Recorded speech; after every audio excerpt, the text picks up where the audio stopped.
All right, guys. So let's start out by saying this. I absolutely love Rick and Morty. Every single merch drop that comes out, I literally, I dig into it. Right? Absolutely fixated with the environment that Rick and Morty has created. Right?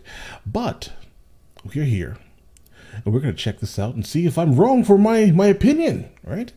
All right. Let's back this up a little bit. And as usual for these super long videos, every so often I'm just gonna let the video play on the screen itself. I will still be here, obviously, right? I will still be talking to you guys, but I will just be off camera, just for like some, a break slightly, right? But all right, let's jump into it.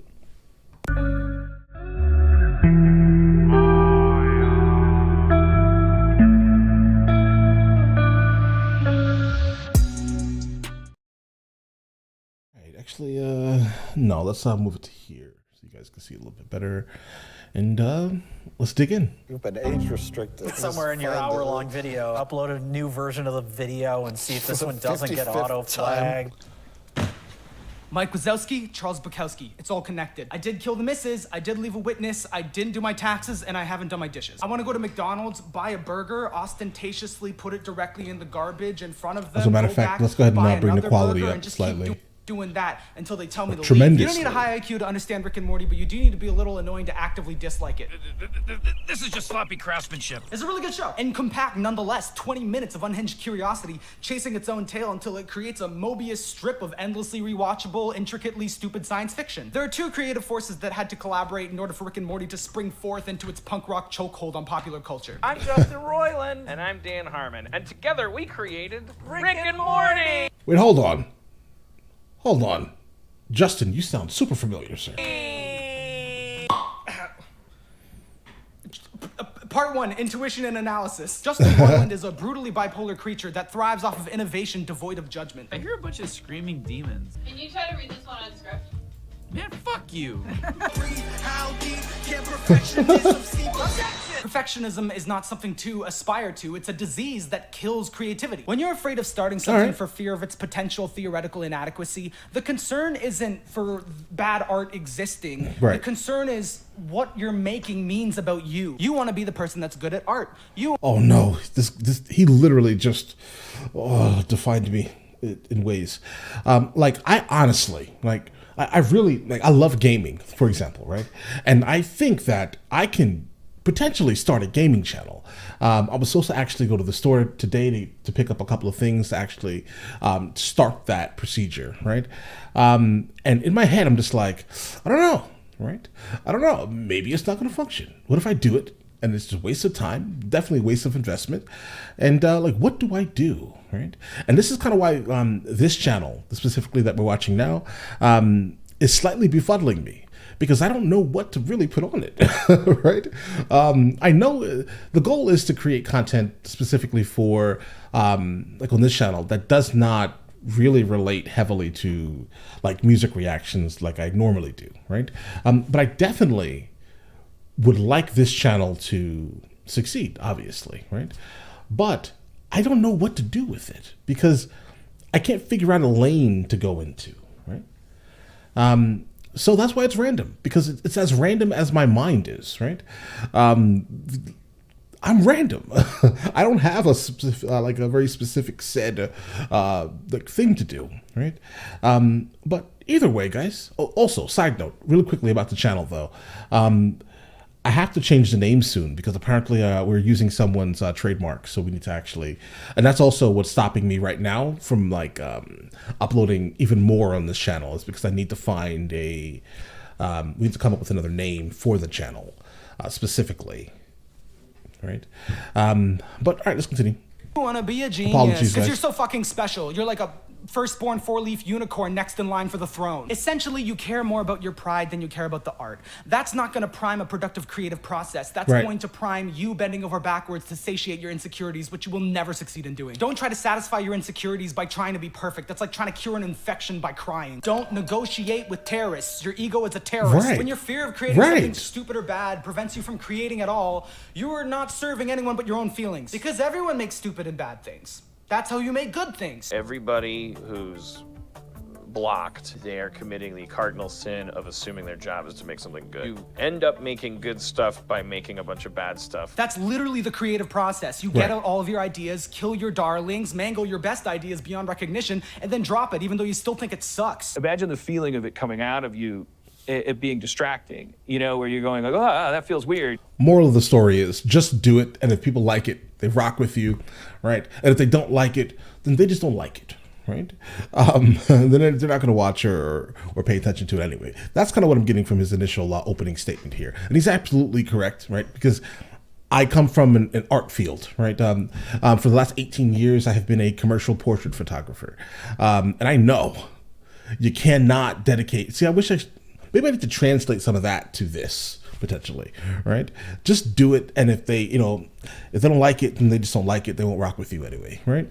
What we want is the handkerchiefs. What you want is to demystify the process of pulling and getting it out. Prove you can actually execute an idea to its completion instead of telling your friends about how cool it's going to be. Prove that you're a bad writer. You're trying to prove that you're a good writer. That's what's blocking you. You have to stop thinking about the thing that you're eventually going to be able to do, and you have to start thinking about the thing that you're terrified you will do, because that will go by very quickly. Then you can see you're not special. You're not a genius. You're like everyone else. You have good ideas, you have bad ideas. And until you start letting your ideas flow, you're protecting yourself from your bad ideas while depriving the universe of your good ideas. This shit is lukewarm. The only difference between someone who does something and someone who doesn't do that thing is whether or not they do it. So if you want to be an artist, be an artist. If you really want to kneel at the altar, start doing it as one of many inadequate worshipers of a God that will never thank you. It's like cheating. It's like putting shit in your gas tank.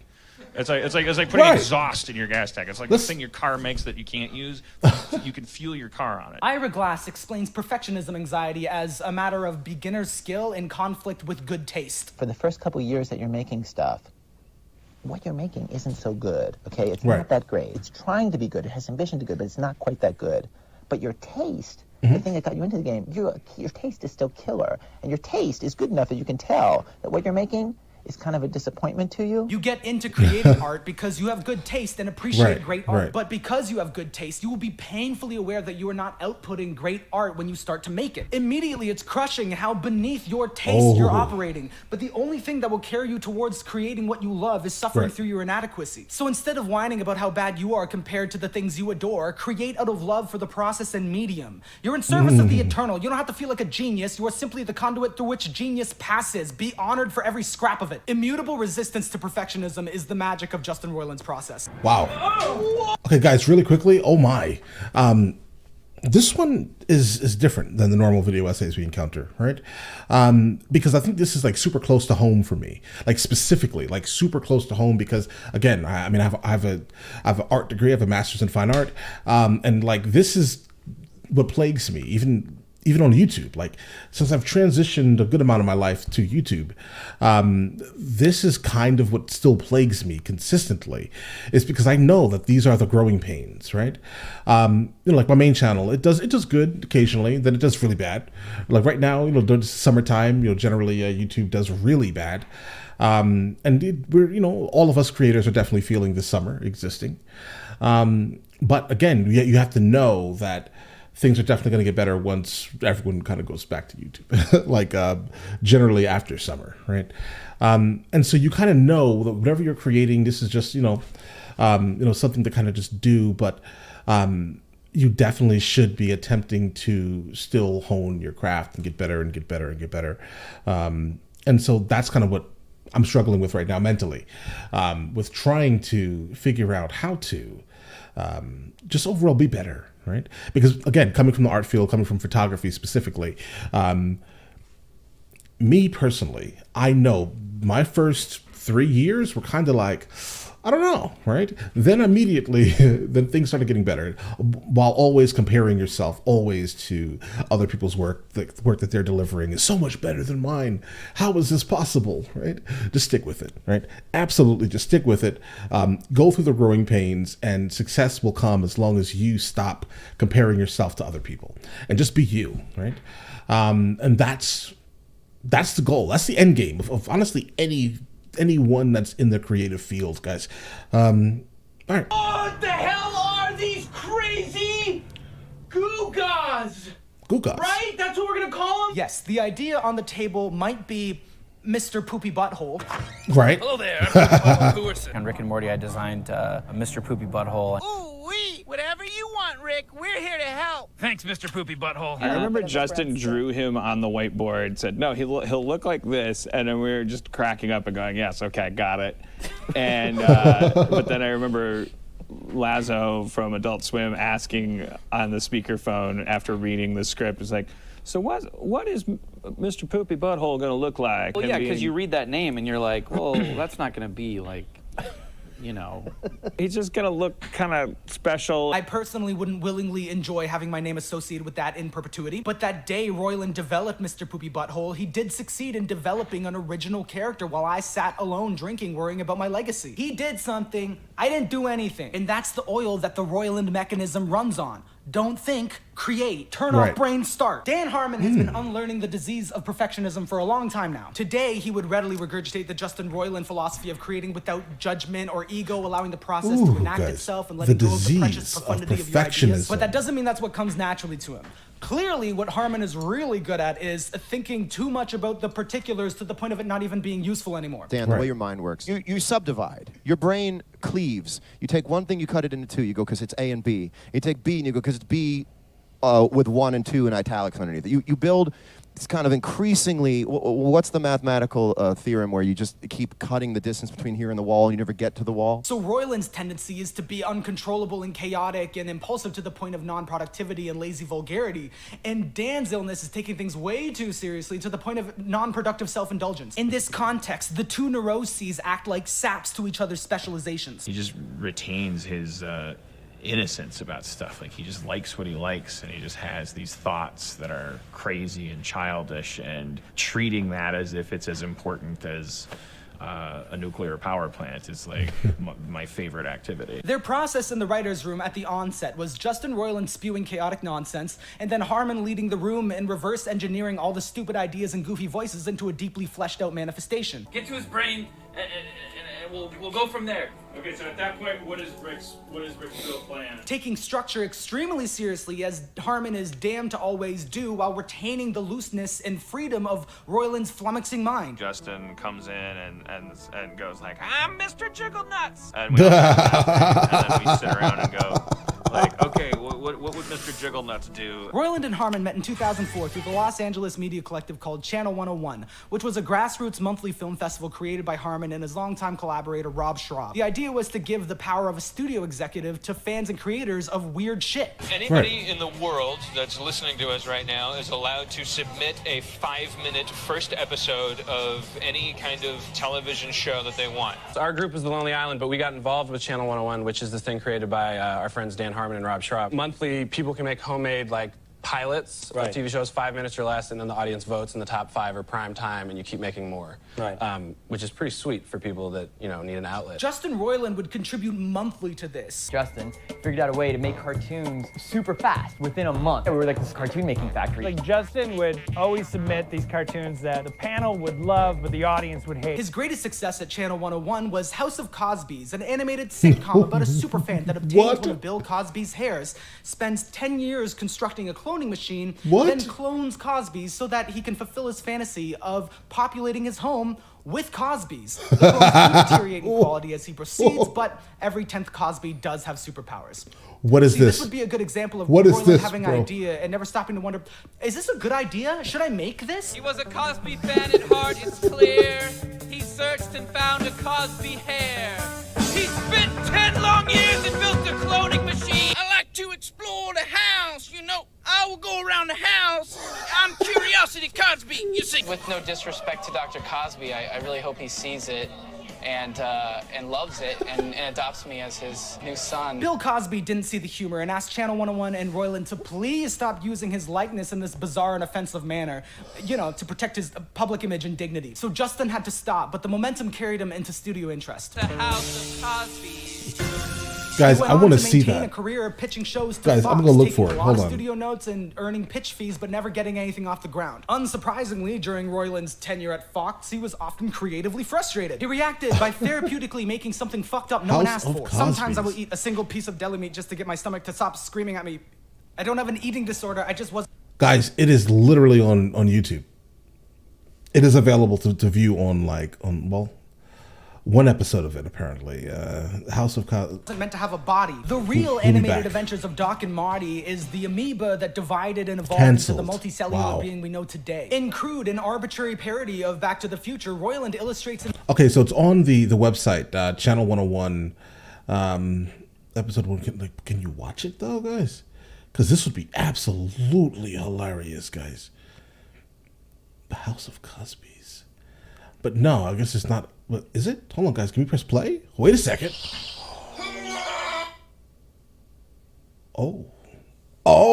Voices Doc Smith. Oh, we're doing that, guys. We're doing that repeatedly, which always inexplicably results in scientific breakthrough. No, I'm gonna watch it separately. I Follow guess. Campbell's monomyth. I wanted to just do those voices and kind of screw around, but I also wanted to make something really shocking and disgusting on purpose. The audience definitely freaked the f out. You can immediately feel tone-wise how this coercive, abusive, and ridiculous relationship resembles the Rick and Morty that we know. You think that if you saw some guy licking some balls, you'd just walk by happily? I don't think so, Marty. That ain't how it works here, Marty. That way you can, you're gonna help me with my science, Morty, all the time. Jeez, Rick. These were two voices that Justin Roiland had been messing around with for some time. There was something about the stammering rhythm between a rough, assertive authority figure and a shrill apologetics child that intuitively stuck. I had fallen in love throughout the course of making that cartoon with the voices of the two characters. You know what she said to me? Oh, Reggie, what'd she say, man? Tell her what she said. Mitchell, I'm trying to do science in the basement. So when Adult Swim offered Dan Harmon a carte blanche opportunity to run an animated sitcom on their network, he phoned up the fresh animation idea machine, and Justin Roiland suggested his comfortable, familiar two-voiced improv tick. He knew the characters because I had been doing them in Channel 101 for years. He was like, yes, okay, I love those characters. They fleshed out a reliable sitcom setup to house these two voices, a la Harmon's formulaic love of television. There's one thing we've learned from real television, it's that ideas are not important. The popular shows are not about anything at all. They're about people hanging out. They just have to be well executed. And then they started, and they didn't stop, and they might not ever. From the very first episode, the tone is unmistakable. A fusion of classic sitcom A and B narrative storytelling, science fiction fuckery, and this bizarre stuttery line delivery between the main characters, making it strangely loose and fugue-like. There are plenty of well-written jokes, but a good 30% of the comedy is to be found within the wasted time of these two voices improvising clumsily.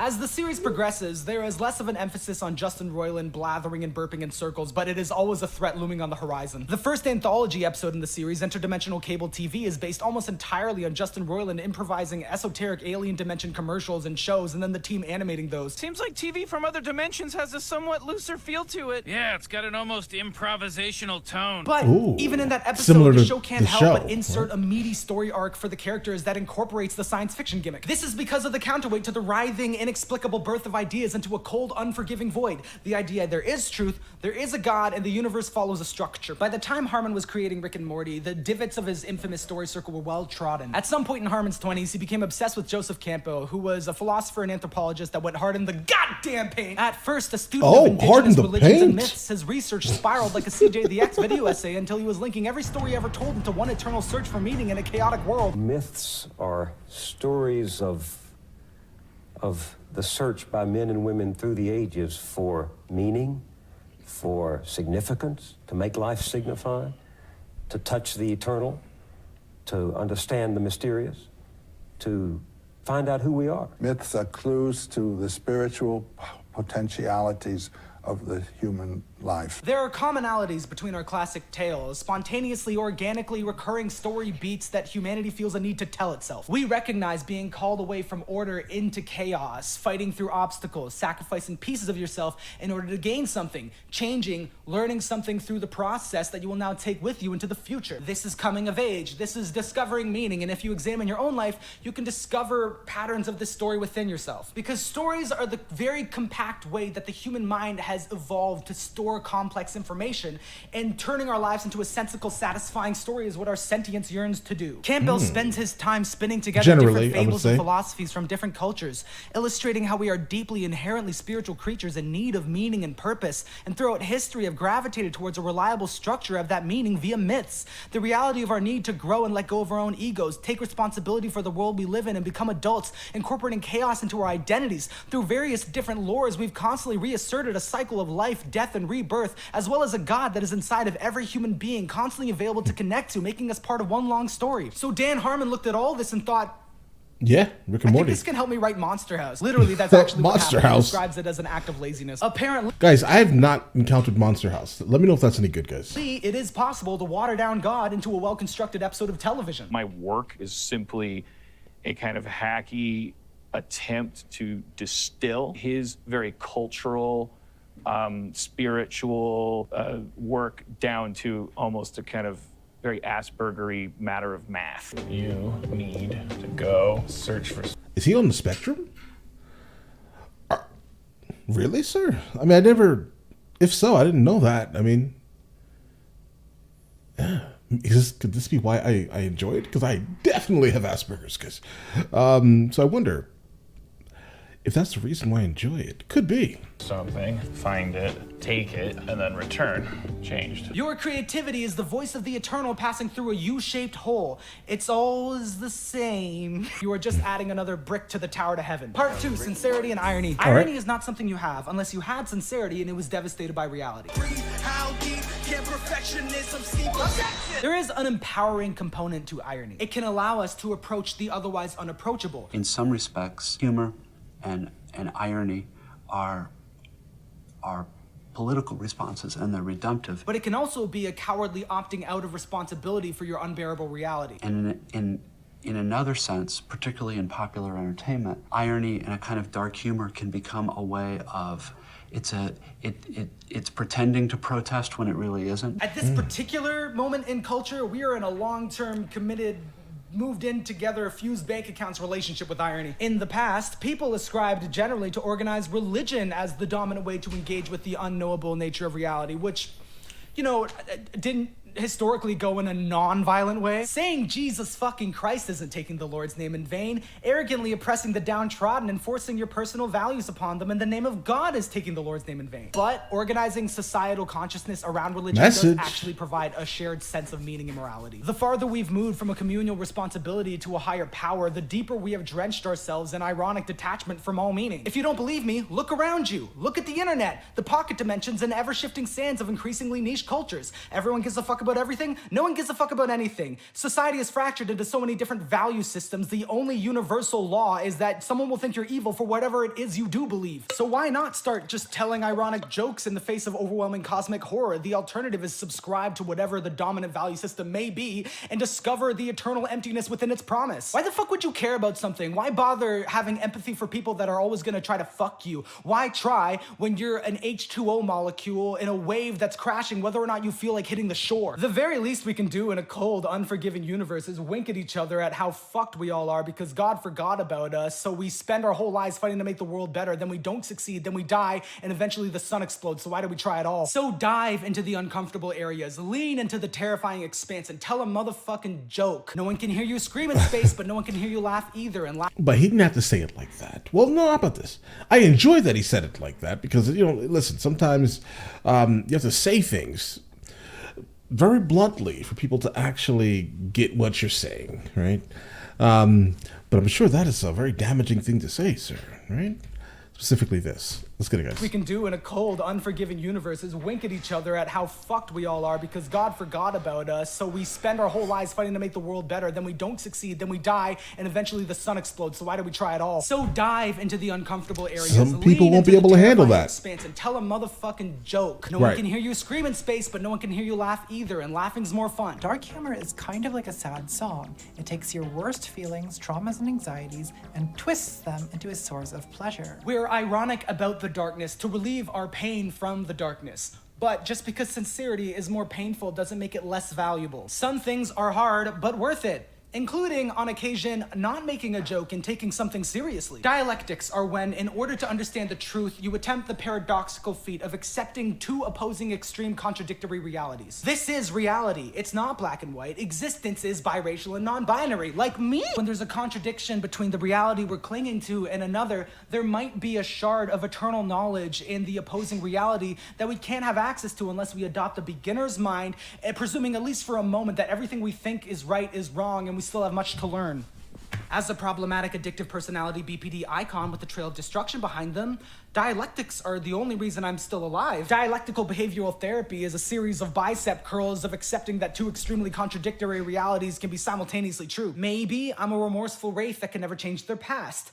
And maybe I'm a human being trying their best, working off the information that they're privy to and improving every day with just as much right to imperfection as anyone, so long as I do something about it. Maybe I'm gonna die and nothing matters, and maybe I'm alive right now, in this moment, which is holy and beautiful. Harmon's commitment to the structure of story and meaning holds Sincerity in very high esteem. The monomyth says there is meaning to life, that myths and stories tell us what it is, that there's a reality higher than our own personal subjective experience and value system. So when cosmic horror and a psychopathic intuition towards chaos is channeled through the beats of humanity's eternal story, you get a sloshing fluid of contrasting irony and sincerity. A dialectic that generates endless great stories that laugh in the face of nothingness through the structure of meaning itself. Although the concepts are ironic, the humor is ironic, the characters are ironic, the universe is ironic, and a significant portion of their creative process is ironic, it is executed with sincerity. They allow the fun to flow, but never allow themselves to tell a story without some sort of codified meaning. This mostly manifests in One Punch Man-y fashion, with Rick being unchangeable in his godhood and chaos, while the characters around him have profound experiences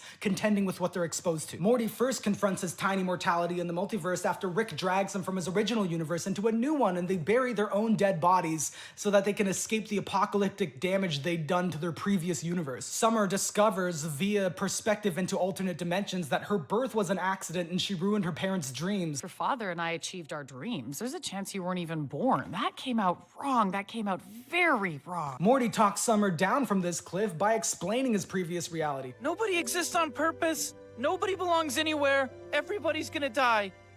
Come watch TV. Jerry and Beth struggle with the very relatable issues of marriage and parenthood. Oh, here we go. Right to the victim role. Am I a victim, Beth? Or am I married to a mean, unfair monster that always hurts me? But Rick never engages with their sincere battles. He clothes himself in irony, insisting to them again and again that their battles don't matter. Nothing means anything. The only thing to do is have fun. Nobody gets it. Nothing you think matters matters. This isn't special. This is happening infinite times across infinite realities. He takes it to the point of treating their lives like a TV show. 9 more seasons, Morty. You ruined the season 4 premiere. You might think, but they are in a TV show. No, bitch! The characters are in a TV show to us, not to them. That cartoon house is their reality. It's only Rick who's making these meta jokes, treating their lives like a game, looking into a proverbial imagined camera, degrading the sincerity of their universe, considering himself above participation in his family's life. That's the end of season 1. I don't give a fuck is my new catchphrase. But he's broken inside. He's an unnecessarily cruel alcoholic. You're the reason this species is a failure, and it makes me angry. You're drunk. He's a horrible father, grandfather, and friend. I always wondered who would win if we ever fought. Then you were always a bad friend. He's transformed this regular, flawed household into a horror show of cosmic horror, violence, and death. They'll go back to their families, attend school regularly, play video games, date girls. Poor little Rickless bastards. In season 2, episode 3, after Rick drags his ex into a bender, she cuts him off for being toxic. I know how it goes with us. I lose who I am and become part of you. After that, he shamefully sulks back to his home, lies to his family about not remembering her name like a fucking boy. What happened with Unity? Who?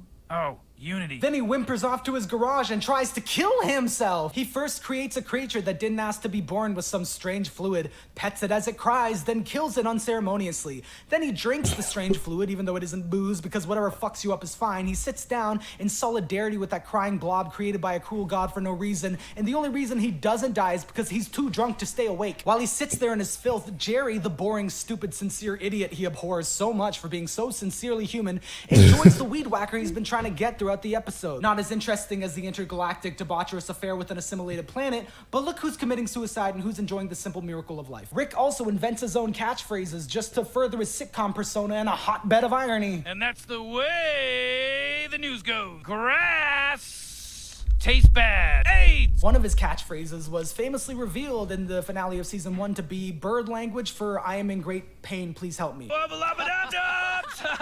Yeah! Bird language. You know what I'm talking about, Morty? Wubba-lubba-dub-dub! Morty. That's my catchphrase, remember? That's just Rick's stupid nonsense catchphrase. It's not nonsense. In my people's tongue, it means Oh, yeah. I am in great pain. Please help me. As superficially, surface level, plot twisty, yeah, Rick is cool but sad deep down this may seem, it's also a nod towards the fact that all of Rick's fourth wall breaking affectations are an expression of suffering and disconnection from the confines of his reality. Someone once called irony the song of a bird that has come to love its cage.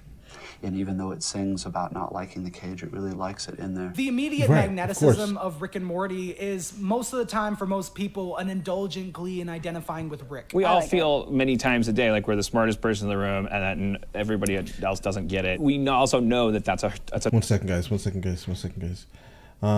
ahead and go into the intermission. I will still be here, guys. An ugly quality. That would be an ugly thing to say, even think and feel in your heart. But because Rick is like more powerful than 9 Doctor Who's, if he says none of this matters, it's like he's right. And so you get to indulge in the fantasy. What if I got to say it? So when Rick breaks the fourth wall, it once again just feels like he's the smartest person in the room to such a ridiculous extent that he knows he's in a TV show when no one else does. Wubba gobble up ups! Right? See you next week, everybody. I don't get it. But just like Wubba Lubba Dub Dub, every time he tries to frame his life as Rick and Morty adventures or sitcom exploits, it's just to shield himself from the boring work of relationships and being a good person. It's not proof he's the smartest man in the room, it's cowardice from a man afraid of sincerity. The show knows this, dipping its fingers into irony and sincerity both, flying as close to terror as irony allows, while tying themselves to the bungee cord of sincerity that never truly allows things to be without meaning. Part 3, Godhood and Mortality. In Season 3, Episode 1, Rick is affirmed explicitly by the show as what he has been implicitly this whole time, some kind of evil god. Well, he's not a villain, Summer, but he shouldn't be your hero. He's more like a demon or a super f***ed up god. Yet, despite the fact that Rick functions with the limitless, unknowable power of a god, he is not a capital G god. He is mortal, he is humbled before the unknowability of the universe, and his refusal to accept this results in constant, unnecessary strife. I think that Rick is very averse to having a normal spiritual connection with the unknown. Season 3, as an individual entity, emanates the most thematic cohesion in the franchise of all the other seasons. The whole thing is a follow-up to the most serialized and sincere episode to date, the finale of Season 2, The Wedding Squanchers. This sees Rick reluctantly opening up to the idea of attending his best friend's wedding. Concrete backstory and permanent twists involving recurring characters. Guys, this was like no doubt my favorite episode in like overall like season, guys. This one right here. Characters are revealed, as well as what appears to be authentic character development for Rick. He has a brief moment of sincerity towards his friends and family. Bird Person is my best friend, and if he loves Tammy, well, then I love Tammy too. To friendship, to love, and to my greatest adventure yet, opening myself up to others. Until he is brutally punished for his sincerity, just like he always professes is inevitable. Everyone here is under arrest for crimes against the Federation. Tammy? Bird Person! No! His sincere expression of common vulnerability is immediately betrayed, and he snaps right back to his ironic detachment and casual cruelty, smugly feeling proven correct. It might even seem like the show agrees with him. Surely his heartbreaking universe and tragic circumstance does, but loving and losing is exactly what sincerity is. Being brave enough to love someone means allowing them the power to break your heart. The honest and meaningful reaction in this scenario would be to mourn, but he doesn't. He lashes out at his family and acts above it. Oh, should I have been more open and trusting and loving like, oh, I don't know, my now dead best friend? F you, Summer, and f the government, and me for letting my guard down, which I will never do again. Once again, Rick's presence in the family has ruined their lives, making them a target for the authoritarian Galactic Federation that Rick is a known rebel against, causing Earth to be colonized by bureaucratic Bolshevikian insects. That's right, I won't always refer to communism positively. Don't tell me what to do. Don't tell me what to do. He evacuates the family to a new planet, once more basking in the novelty of the whole bit, Oh, yeah, while the the family tiny genuinely planet. mourns what they've lost. Jerry, the most boring and least respected member of the family, suggests rationally that Rick is a piece of shit that has annihilated their lives repeatedly, but the hereditary worship of intelligence, abhorrence for weakness, and fear for Rick's disapproval has the rest of the family completely whipped. Okay, so let me get this straight. For the rest of your lives, no matter how much it hurts you, no matter how much it destroys our children's futures, we're gonna do whatever Rick wants, whenever he wants. Yes. Yes. Rick overhears this and evidently Exactly. has his second sincere moment of the episode. He turns himself in on the condition that the government pardons his family. If we come back to Earth, can my family have a normal life? We only want Sanchez, sir. Your family will be fine. Nice. Thank you. I'm Jerry Smith, And I love sucking big, sweaty... On a cliffhanger ending, he's locked away. The family is returned to a permanently transformed Earth under an alien regime, and it seems that Rick has finally accessed his remorse and limitations. What are you in for? Everything. For 2 years, we are left wondering how things will proceed, forever changed. Then season 3, episode 1, he effortlessly escapes and collapses the government within 10 minutes.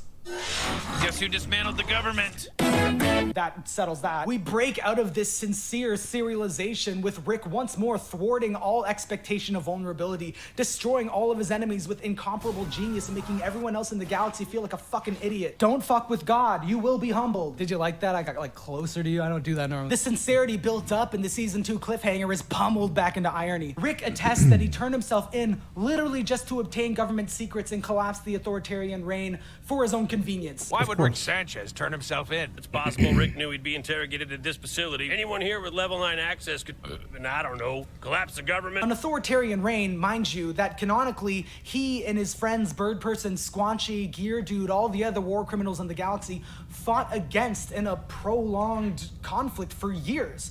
So Rick could have just ended all of that at any point he felt like it. Why didn't he? Because he didn't fight in the rebellion to make a better world. He did it for fun, because he's God, and he doesn't care when he does what he wants. His moment of remorse, turning himself into the government, is reframed as a purely spiteful act of vengeance against those that pissed him off, including Jerry, who he subtly compels his daughter to divorce, leveraging her abandonment issues against their marriage. This sets up the season to double down on Rick terrorizing Morty's life, upping the ante of his cruelty and delving deeper into the darkness of his all-powerful demonhood. Take it easy, Rick. That's dark. Oh, it gets darker, Morty. Welcome to the darkest year of our adventures. And this season is darker. It does insist on Rick's godhood, but it concurrently pokes holes in that supposed godhood until by the end, Rick is reduced to the lowest status member of his family. There's your stupid hat, dipshit. Dad, you can't talk to Jerry that way anymore. How did this Why happen? not? Although Rick is Why to some not? degree all-powerful and all-knowing, he is not always right. The series overall, Rick is right, I think, about half the time and wrong about half the time. He can explain things that you don't understand all day, but he can't humble himself enough to have a fulfilling relationship. He can defeat anyone in competition, but he can't build trust. Season 3 leans into his unstoppable power while emphasizing his fundamental fallibility. Season 3, episode 2. In episode 2, Rick becomes annoyed with his grandkids because they're emotionally struggling with their parents' divorce, and he eventually abandons them, following through on his frequent threat that he has infinite grandkids and doesn't need these particular ones. You're both pieces of shit. I can prove it mathematically. Actually, let me grab my whiteboard. This has been a long time coming. But he discovers people are not so easily replaceable. Since he decided to settle in with this family in this particular universe, since he tried to alter their emotional lives for his personal gain, he must now suffer the consequences and accountability for their needs. Perhaps in the past, it was easier to slide around between universes without regard for anyone else, but his relationship with this specific universe has progressed to the point that he can't easily interchange it with other versions. So he comes crawling back to help his grandkids process their feelings. I guess the people around you aren't as disposable as you're always insisting, are they? He also discovers vexingly he can't remove his daughter's irrational attachment and commitment to her ex-husband, despite his constant efforts to exploit her vulnerabilities to Rick. Season 3, episode 3. In episode 3, Rick is so repulsed by the idea of therapy, he performs a ridiculous experiment and gets himself into a ridiculously dangerous situation, completely unnecessarily. The therapy appointment was made to help Morty and Summer process their parents' divorce and to address the behavioral issues they've developed in reaction to it. But because the therapist is good at her job, she notices in about a millisecond that Beth is way more fucked up than the kids, and Rick's toxicity has been bled down the generational line. While the Smith family is dragged over coals in the form of communicating healthfully, Rick stumbles through an epic quest to save his own pickle life, destroying a corrupt organization and releasing an anti-hero from prison. He does all of his impossibly cool shit, then comes crawling back to therapy to get the anti-pickle serum from his daughter and belittles the therapist. But for once, his intelligence and wit isn't rewarded. It's finally confronted by someone with enough confident sincerity and emotional health to hold him accountable for his spiritual cowardice. The only connection between your unquestionable intelligence and the sickness destroying your family is that everyone in your family use intelligence to justify sickness. There are things we know are right and good and would be better for us to do. But constantly it's like, yeah, but you know, it's so much funnier and nicer to go do something else, and who cares, and it's all bullshit anyway. On the way home, Rick and Beth talk each other back into willful ignorance of what they've just been confronted with, while the poor fucking offspring in the back are utterly shell-shocked by the revelatory concept that Rick might not be right about everything. His philosophy might be as poisonous as they already knew it to be in their hearts. There might be a different way to engage with the universe that doesn't demand blind nihilism and cruelty. There could be a way to treat the people around you that actually invites and rewards vulnerability and grace. Oof. Season 3, Episode 4. Episode 4 shows 3 different vital weaknesses within Rick's genius, namely his general dislikability, his emotional vulnerability to Morty, and the simple, sad, insurmountable dysfunction of alcoholism, akin to anyone else's. Rick and Morty are called to an Avengers team-up to fight a big bad guy in a very, very literal call to action. We're being called to assemble by the Vindicators! I refuse to answer a literal call to adventure, Morty. The lore seated here is that apparently they already did one of these superhero team-ups, and this is the sequel, supposedly. But they quickly discovered that this is actually the 3rd Avengers team-up, and they did the second one without Rick and Morty, explicitly because Rick is such a fucking asshole, they just didn't want to be around him despite the fact he's so useful. Rick naturally revels in how entertaining this is. I think the personality conflict might have been you? Jesus.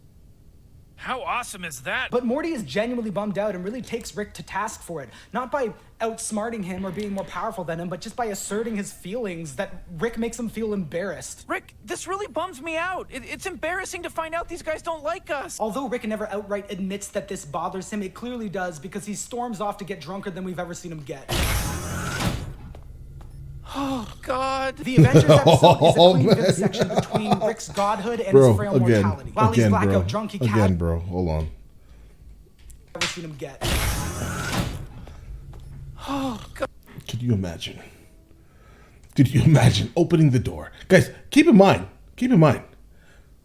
Look at all the brown stuff around him. Start there, right? And then look at everyone. You don't want to see where I'm pointing. But yeah, look at everyone around, right? What are they? They're all staring at this this scene. God. The Avengers episode is a clean vivisection between Rick's godhood and his frail mortality. While he's blackout drunk, he casually and savagely kills the big bad preemptively out of raw spite. Then he builds a series of saw traps designed to shame the Avengers out of their hero status, demonstrating pettily to Morty that they aren't paragons of justice, but are simply more flawed people that have done plenty of good and evil. Although Rick is a genius for being able to accomplish all this while so drunk he can barely function, he embarrasses himself repeatedly with pathetic, unremarkable, sloppy drunk behavior. Aloha means has nothing to do with this room.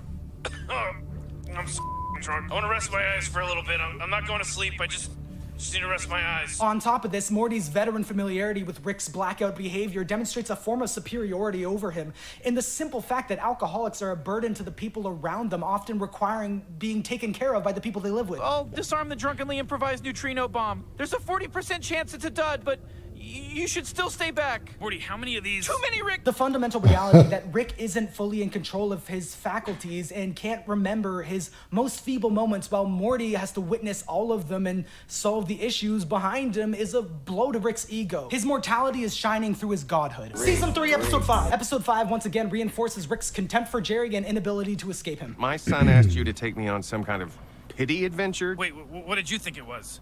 An execution. Season 3, Episode 6. Episode 6 sees Rick and Morty go through an experimental new detoxifier of the soul, where it slices them in half between what they consider to be their toxic traits and what they consider to be their best traits. We're the toxins!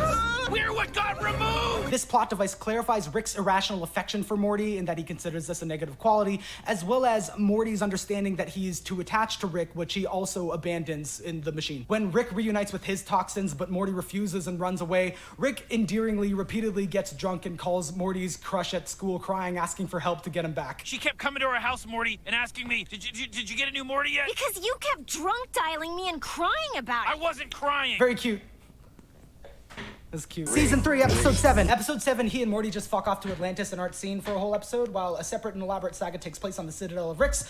Nothing important happens in it. It's not even worth watching. Season 3, Episode 8. Episode 8 is Morty's Mind Blowers, the anthology episode of the season in lieu of interdimensional cable. Morty's Mind Blowers. And we'll be doing this instead of interdimensional cable. We get the disquieting education that 25% of what Morty experiences is so horrifying and destructive that he has to have it removed from his memory in order to continue to function. I wish you could just erase the memory from your mind.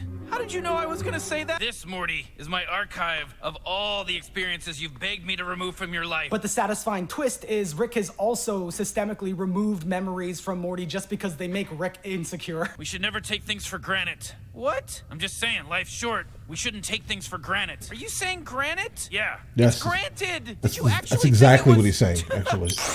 Things escalate and they destroy each other's minds entirely, then rediscover their fucked up relationship via their extracted worst memories of each other, rapidly devolving into a suicide pact. Suicide pact? Suicide pact? Suicide pact? Intervention? Intervention? Intervention? No. Then Summer walks in on them, revealing that this is something that just happens sometimes and there's a contingency plan.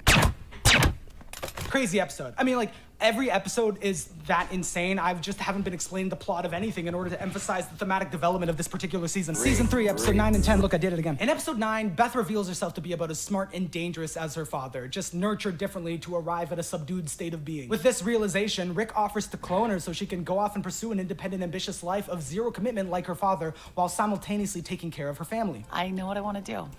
Whether or not she's cloned is left ambiguous until one episode later when Beth unravels into an existential paranoid panic attack about whether or not she's a clone and how Rick would have to kill the clone if it became self-aware. Did you tell my mom she might be a clone? No, I told her she wasn't. Well, isn't that what you'd tell a clone? Oh, for Christ's sake. This coincides with Rick getting into a god-tier pissing contest with the President of the United States, supposedly for Morty's sake, when it's actually obviously just him stroking his own ego once Morty gets weary and bored of the ordeal. I feel like he's earned a selfie. Honestly, I could take it or leave it at this point. I don't need a selfie. Told you I didn't want the damn selfie 800 times. Whatever the hell is going on between you and the president, it's got nothing to do with me. This total lack of regard for Beth and Morty inadvertently drives the family back together with their father, united in the knowledge that regardless of their existential horror and Rick's interdimensional power, him being a really big piece of shit is one of the only things they can really rely on. They might as well rely on each other instead, like they were fine before he got there. Rick, in this episode, brokers peace between Israel and Palestine, breaks into the White House and kills a man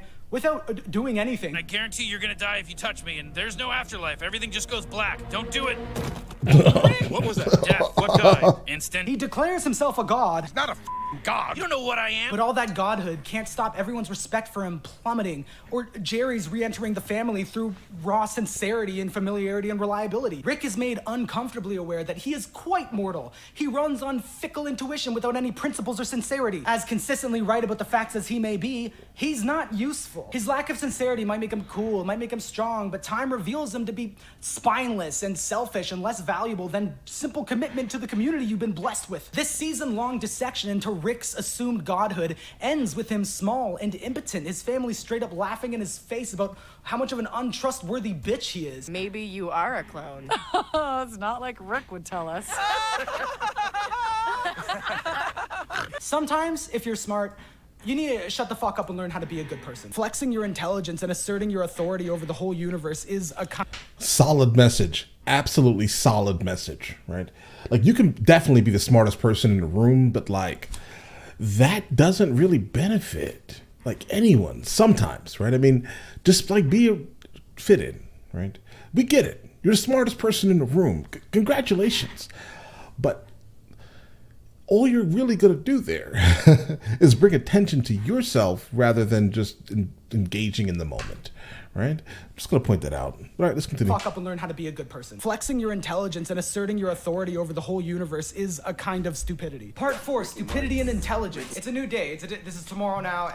Why would I lie to you? What would be the utility in dressing the same and simulating one day? Jerry is not as smart as the rest of the family, and everyone torches him for it. He's a reliable archetype of an impotent father, particularly in season 1. In season 3, he's a sad divorcee doing sad divorcee stuff, but then seasons 4 and 5 find him back in the family, no smarter, but but with a little more dignity. In many ways, things will be like season 1, but more streamlined. Starting any season 1 with a well-defined and reliable archetype is not something to look down on. They're archetypes for a reason, and if you want a healthy sitcom that you're going to be able to write a whole lot of entries for, it's good to start with a firm foundation. The archetype and single-sentence character description are the analytical form, and your intuitive creativity will carry you through that mechanism, flavoring the eternal with your personal voice and manifestation. The deeper you move into participating in the eternal, the more you find that there is great individuality within it. We are all one, but we are all unique representations of the same one. All characters and people are made of the same components. All stories are made of the same beats, but we keep creating them because there are endless ways to articulate that which cannot be spoken. So stop worrying about whether or not your creativity is special. Just start participating. You'll find the individuality and rapture you're looking for Just on start the other creating. side. So Jerry starts Respect. as I an respect that a lot, embarrassing, insecure actually. dad, and that's the whole bit. And it works fine. That is what is honestly required. Like once you can get past all the nonsense, right? Everything is good, guys. Right? Everything is good. But what it becomes in the larger philosophical framework of this universe is the ultimate counterweight to the ironic, detached intelligence of Rick Sanchez. You win, Jerry. No amount of genius can stop your dumb, mediocre, vacuous roots from digging into everything and everyone around you and draining them of any ability to fend you off. Rick is interesting. He can comment on anything. He can do anything. He's above everything. He's addictive to watch as a perverted protagonist, not because he's empathetic, but because he's a spectacle. His power is a marvel to witness. His wit boundless. He is always surprising, always cool, always entertaining. My editor left a note here that just says, "You're describing yourself." Jerry is boring. He's not smart. He's not cool. He's not original. He is to be laughed at, not with. Where Rick's pride is based on his own staggering intelligence and capability, Jerry's pride is a limp tantrum based on nothing but his insecurities. But a punching bag is not an enduringly compelling character, and an impotent father is a tried archetype. So one of the grand tasks of the show is developing Jerry into an inescapable force to rival Rick. Genetically, Rick's genius has passed down to Beth, and then that genius maybe kind of passed on to Summer, but is definitely watered down by Jerry, and then Morty seems to have gotten a lot of the Jerry. Is everyone in your family an idiot? For sure, me and my dad are. But although Morty is hereditarily... I don't know, guys. I don't really honestly think Morty's an idiot. He's not at all, right? He's not at all an idiot.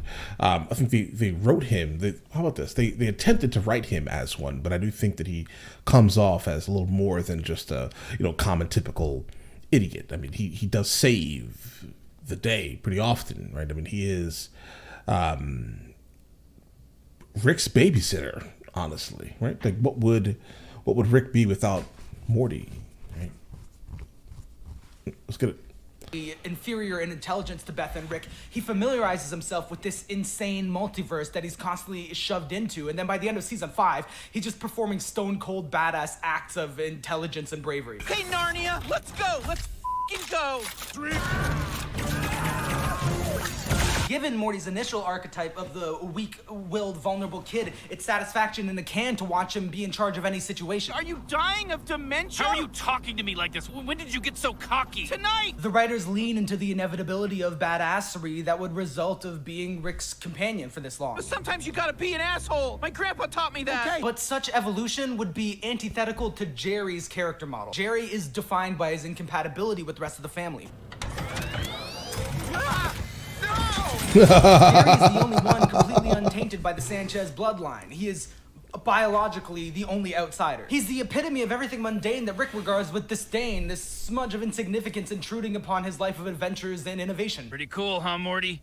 Oh. I thought it was cool. I don't give a fuck what you think, Jerry. He wears his insecurities on his sleeve. He's easily outwitted. He tends to have no backbone in conflict, but he is understandable. He is reliable. He loves what he loves. He may lack nuance, but he's sincere to the bone. He's not trying to outsmart the unknowable cosmic forces of the universe. He's just an ant in a line of ants marching unremarkably towards a predetermined destination. Now here's human music. Oh, the no. state of certainty and security, being an unquestioning cog in a giant machine, is not a luxury that Rick Sanchez has. And so, buried within his ignorance and ineptitude, Jerry has something that Rick does not. He knows that he can't control the universe, and he's fine with it. And what's wrong with being average? What's wrong with being a low-stakes, regular person? When did that become a sin? How about you, Jerry? Right, just be a regular guy, a regular person. I've been getting into beekeeping lately. Is something wrong with that? What's wrong with that? Don't I have the right to be happy? To exist? What's wrong with being a Jerry, trusting and earnest to the point of being easily deceived, aspiring to domestic and career success in the most mundane way? The answer is literally nothing. That's fine. You know when you're a teenager and you low-key think that you're one of the only people that really get it? One of the people that only get what really matters? Then in your 20s, you progressively start to only care about how clean your apartment is. To some degree, there is something slightly childish about the novel and beautiful about the boring. When Rick is confronted by the therapist at the end of Pickle Rick, his genius is not contested. What is challenged directly is his willingness to participate in the general monotonous task of mental health. I have no doubt that you would be bored senseless by therapy. The same way I'm bored when I brush my teeth and wipe my ass. Garage, family therapy mode. Because Rick is cool, he's smart, no one's contesting those premises, but he's also unlikable, he's mean, he makes everyone's lives worse. I'm talking about myself again. All that intelligence does not help them at all in participating in life's simple, beautiful little idiosyncrasies. When intelligence and coolness lands you in a pit of irony and suffering, is that even intelligence? Isn't that kind of just a new kind of stupidity? Isn't Rick's supposed godhood somewhat inferior to the repeating present consciousness of a billion Jerrys? Jerry! Oh, I wouldn't say all of that, bro. Love you, Jerry! Isn't the small and inescapable mortality that Jerry represents a more sincere expression of God than this detached, cruel selfishness? For how embarrassing his family might find his feeble attempts at gaining agency or something to be proud of in his life, he's one of the only people that's sincerely engaging with the honest-to-God present, not trapped in the past and future, trying to impress everyone around him all the time. I love this recurring bit in season 1 where whenever he's on his iPad and he's mindlessly playing a game, the game he's playing looks like he's basically just popping balloons. There aren't even visible points or rules at all. Dad. This is enough for him. Even with his worst qualities and behaviors, his myriad insecurities, and his inferiority complex, a lot of it is easily traceable to the brain disease of irony that's been infecting his family, seeping out of the poisonous heart of Rick. In season 1, episode 6, Jerry asks his wife if she still loves him, and she goes on a monologue about how loving is work, and no one wants to do work, but she's doing the work, so he should stop asking stupid questions, and please be less insecure so maybe I can love you more. Beth, do you still love me? Ugh, what kind of question is that? The yes or no kind? Loving you is work, Jerry. Oh, wow. Is me working here? Does this conversation seem tedious to me? Sort of. Then I obviously sort of love you, don't I? It's funny, it's badass, it's relatable in terms of how tiring it can be to maintain a long-term relationship in unideal circumstances, but also, really, Beth? Your husband asked you if you love him. You don't have a hug and a kiss in you, bitch? Grow up. Oh, you're right. Loving someone is work, and most of that work is hugs and words of affirmation. Would that have been that taxing for you? Is being smart ever gonna give you real power over the universe? I keep doing that. Don't try to get smart with the universe. The universe will always outsmart you. She divorces this motherfucker, then comes crawling back in an existential panic. What are you, an idiot? I'm sorry. That was so rude. I came to you for help, and now I'm insulting your intelligence, and look where intelligence gets you. Jerry beat her to the punch of her own insecurity. He admitted his frailty and fears to his wife's face and gave her his heart, allowing her the ability to hurt him, running that risk bravely. And what are you doing, just being a bitch to your husband who loves you? Reality does not reward the arrogant. The unknowable thwarts mortal plans, evades control, and punishes hubris. Pride cometh before the fall. Icarus pays the price for his altitude. The more spiritually attuned way to reckon with the unknowable and uncontrollable is by humbling yourself before it. God, grant me the serenity to accept the things I cannot change, the courage to change the things I can, and the wisdom to know the difference. By this spiritual metric, Rick is comparatively puny and weak, but Jerry, in his frailty, is holy. While the incomprehensible rages all around him, he's just a little guy that wants to hang out. And he deserves to. Worship of intelligence and resentment of vulnerability is ripping through the Smith-Sanchez family like a genetic disease. Jerry's supposed pathetic, emasculated inferiority complex would likely not even exist if he was shown an iota of normal empathetic love. He only feels the need to go way out of his lane to prove his value. He's right. Because think about every single time that we encounter Jerry on the screen, right? He's always basically getting dunked on. Every single time. He never has any real love coming towards him, because it seems like everyone in his life absolutely dislikes him because he's lame. And that could be the reason why he's lame. Think about that for a second, right? It could literally be the reason why why his character is this way, because every single experience that he has in life is just him being dunked on. It's embarrassing, guys, right? So now, is Jerry the bad guy, right? Should we continue to dunk on Jerry, right? Are we literally stunting his ability to grow? Ooh, I never thought about it like that. All right. Never thought about it like that. I definitely respect the input of knowledge. Let's get it, guys. Fight petty little fights because he's surrounded by obnoxious know-it-alls that are constantly shaming him for being normal. Many times throughout the show, members of the is he Smith the family normal make one? a little lurch towards earnestness just to be slapped down. Hey, who wants to go run in a stream? What the f? No, the most egregious occurrence of this is when the children asked to go back to therapy on the way from home driving home therapy. This is where we spotlight the cowardice of the allegedly two smartest members of the family. They take the kids to therapy for their misbehavior, and then when the kids respond positively and ask politely to go back to therapy, they ignore them out of fear. I mean, that shrink, what a monologuist. Come on, Rick. Are we gonna go back? We should get a drink. Really? Like, go somewhere? Yeah, let's drop the kids off and go tie one on. I liked her. So, what are you thinking, like Smokey's Tavern? Together, they mock the one person that ever challenged their intelligence with kindness, then they shirk the well-being of those they're meant to care for, and they run off to get drunk and laugh about how stupid it is that other people care about stuff. That's not useful. That's not intelligence. You're just an asshole. Real intelligence knows beyond just being right. You also need to construct and participate in a life worth living. Actual strong people are brave enough to admit that they're afraid of loneliness or heartbreak or the nothingness at the end of all existence, and are grateful for their piece of life at the middle of a terrifying expanse of death. That's a different type of strength, right? Because I think that's more of like a modern version of what strength is, right? Because when I think of strength inherently, like I think of it as, I don't know. Like, I guess it all depends on the generation of the era that's speaking of strength. Because now, strength is not the same strength that was 200 years ago. Like the idea of someone working in a coal mine coming home and talking about their loneliness is not something that I would say is would have been normal, right? Like the whole idea of like a coal miner. Like a super tough coal miner, right? Coming and complaining about things that are not tangible, like specifically. I mean, is loneliness, guys? You get what I'm saying here, right? Like, it just is not something that I could see would be plausible, right?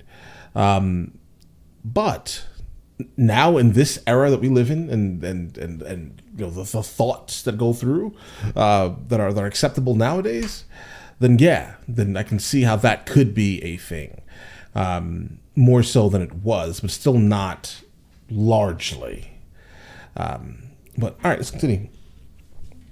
In a life worth living. Actual strong people are brave enough to admit that they're afraid of loneliness or heartbreak or the nothingness at the end of all existence, and are grateful for their piece of life at the middle of a terrifying expanse of death. Death is real. Part 5, serialization and the episodic. Serialization is when you develop the individual episodes of your story into one large overarching narrative. We, as special little snowflake pronoun-loving Gen Z golden age of TV streaming service bitches, are very used to this. We tend to expect linear narratives progressing towards climactic conclusions, incorporating every piece of the canon, generating some higher meaning. It is the nature of normalizing consuming an entire season of a show in one night, rather than tuning in weekly for something self-contained. Bingeable TV literally means you need to know what happens next now. If there wasn't some grandiose tapestry being woven together by all the episodes, then you wouldn't have an addictive itch to watch the next. So the normalization of serialized television. Guys, have you seen the show randomly? Let me know in the comments if you guys are even still here, right?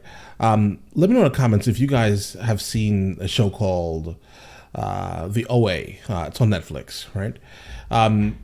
That is one of these shows, really nothing to do with this, but I'm sure if he was to actually encounter that show, he would probably make an entire video essay based on it, because it would be worth it, right?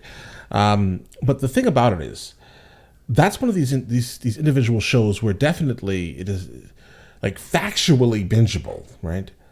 But it isn't at the same time, right? Like, each episode is so interwoven, kind of like what he was saying, right? That you kind of want to finish it, but you really don't really want to I can't explain it, guys.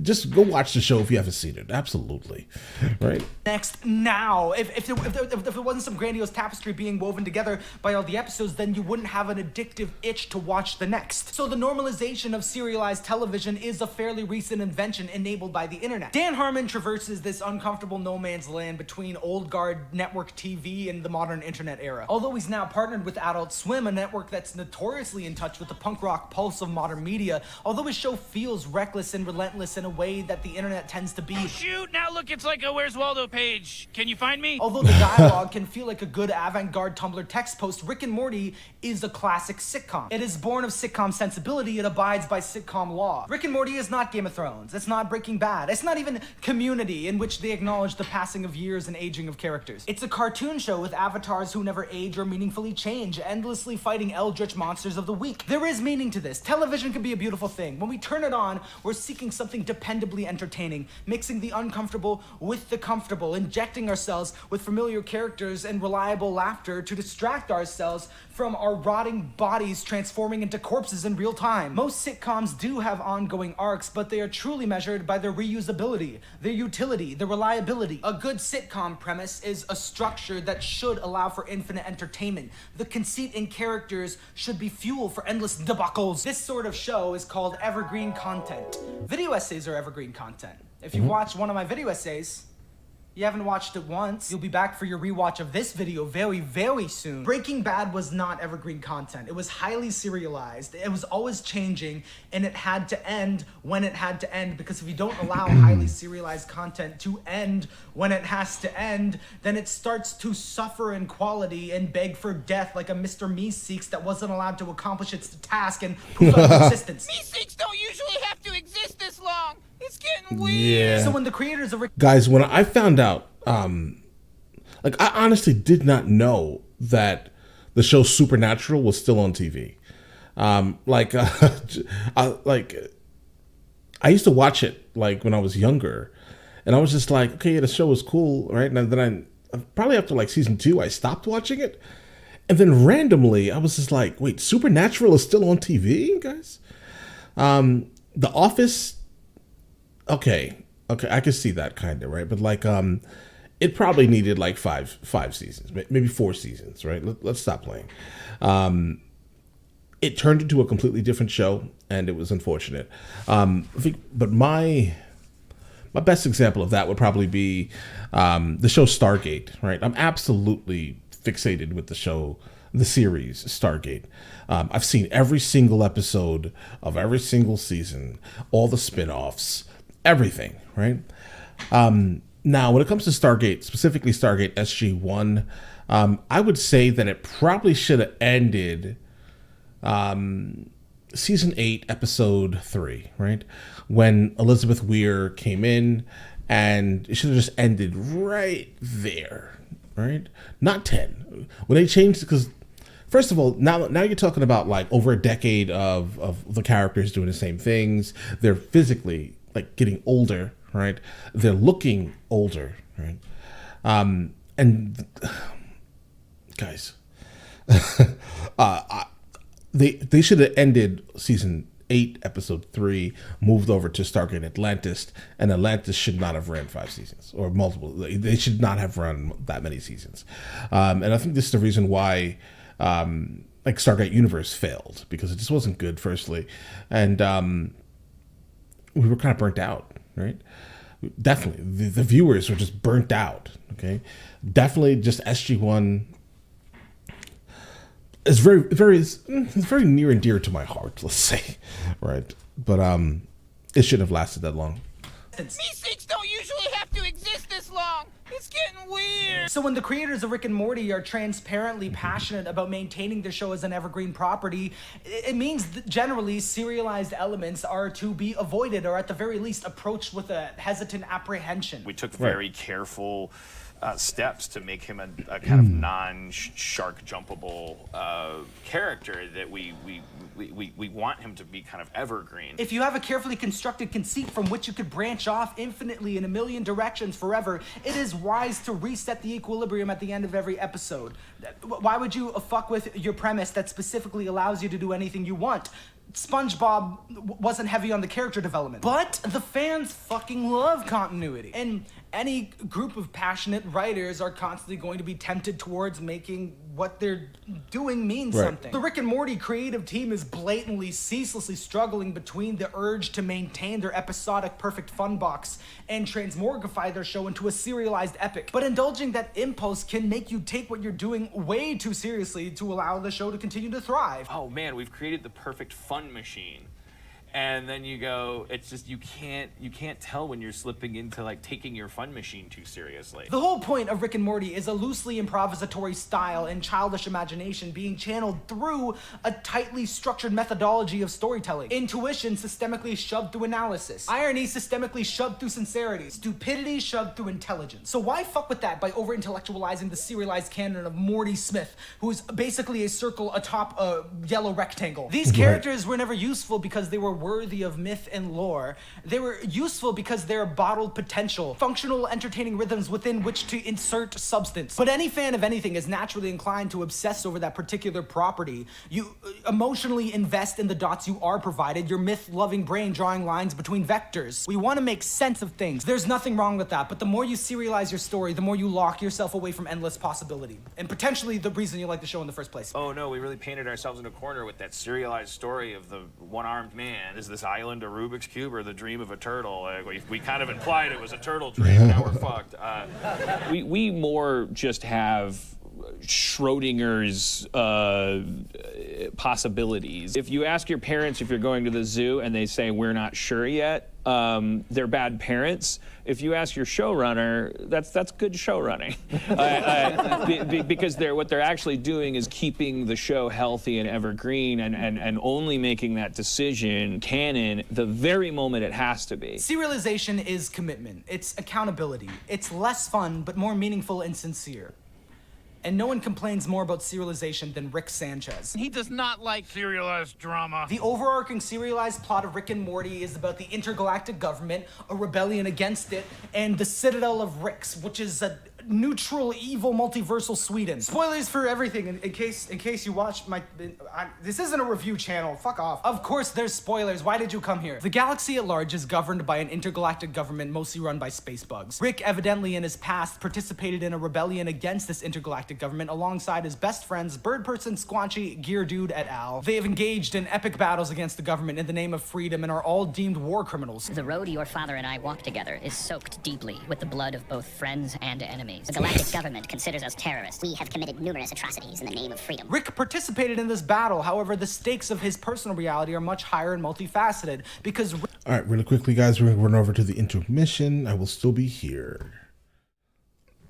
Rick is the only man in any universe to invent interdimensional travel via his portal gun. Once one has access to all alternative dimensions, your own dimension ceases to retain the significance it once had. You become an unattached god constantly at arm's length with reality, knowing this is one of an endless series of canons. And once you, Rick, the smartest man in the universe, become the only one to invent interdimensional travel, you join ranks with countless Ricks from other universes in the same boat. These Ricks naturally run into each other and get in cahoots. The Citadel of Ricks. It's the secret headquarters for the Council of Ricks. In mimicry of Marvel's Council of Reeds, the Citadel of Ricks is a conglomeration across the multiverse of Ricks ensuring there is multiversal peace within their own ranks of interdimensional troublemakers, as well as protecting themselves from each interstellar government. I've got a lot of enemies in the universe that consider my genius a threat. Of course, our point of view Rick, reportedly the rickest Rick of them all, hates being told what to do by anyone, be it the galactic government within his own universe or the Council of Ricks throughout all universes. And yet the canonical forces of his past follow him ceaselessly. Rick, a deeply influential force in the multiverse, obviously has an integral role to play in the history of that multiverse, but he avoids adopting any responsibility for reality. His goal is not to be a notable historical figure, but to do what he wants and receive no consequence. Shortly before season 1, episode 1, Rick resigns himself to a life of episodic fun, no longer trying to create meaning out of chaos, except for self-contained adventures that are exciting and distracting. He commits to living in a regular suburban home with his family to provide himself some sort of security and structure, then lords himself as the key to brilliance and variety within that context. Let me say that again. For his entire life, up until the moment the show Rick and Morty begins, Rick is heavily serialized, suffering through complicated struggles and interpersonal conflicts. Then once the Wait a second, guys. Hold on. Did it start on my birthday, Show bro? Entire life up until the moment It did. Well, that was an amazing present. Let's get it, guys. show Rick and Morty begins, Rick is heavily serialized, suffering through complicated struggles and interpersonal conflicts. Then once the show begins, Rick is committed entirely to episodic limitless adventures. The meta idea of Rick and Morty being a perfect fun machine is expressed in the in-universe concept of adventures. I get to be in charge of every third adventure. Every 10th. Deal. I, Morty Smith, invoke my right to choose one in every 10 Rick and Morty adventures. Read them and weep.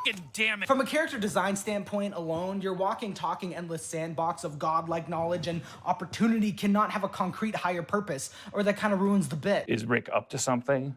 Does he have a larger goal that he hasn't shared yet? Or is what you see what you get? I'm gonna say as a writer, if he's working on something, then I guess that would ruin the show. If their ultimate goal, or the question of if they have an ultimate goal, remains a mystery, then you retain a sense of wonder and chaos. One of Dan Harmon's aphorisms carried over from old TV is the phrase jumping the shark. I think one of the few big giant shark jumpers of Rick and Morty. We took very careful steps to make him a kind of non-shark jumpable character. What exactly is in Rick's flask? Liquor, whiskey, rum, or something that he's brewed himself? That's a shark jumper, man. You wanna jump the shark? You wanna know my stupid crybaby backstory? Jumping the shark is a reference to when the classic sitcom Happy Days ran out of ideas and dignity to the point of making the Fonz water ski over a shark. The point is, it's not good writing. It's not good use of the premise. It's spectacle. The show getting away from its own Bro, usefulness what? and Hold on, guys. No. Did that really happen? Because I had Stupid crybaby backstory. Jumping. I've seen Happy Days. I just don't remember that specific episode. The shark is a reference to when the It must have been at the end. classic sitcom Happy Days ran out of Well, now that we know that they must have been plagued with serialization, yes? ideas and dignity to the point of making the Fonz water ski over a shark. The point is, it's not good writing. It's not good use of the premise. It's spectacle. This is a show getting away from its own usefulness in hope of stirring a moment of superficial intrigue. In Rick's opinion, learning his backstory would be jumping the shark of Rick and Morty. He even resents recurring anthology episodes. I just upgraded our cable package with programming from every conceivable reality. What are you doing?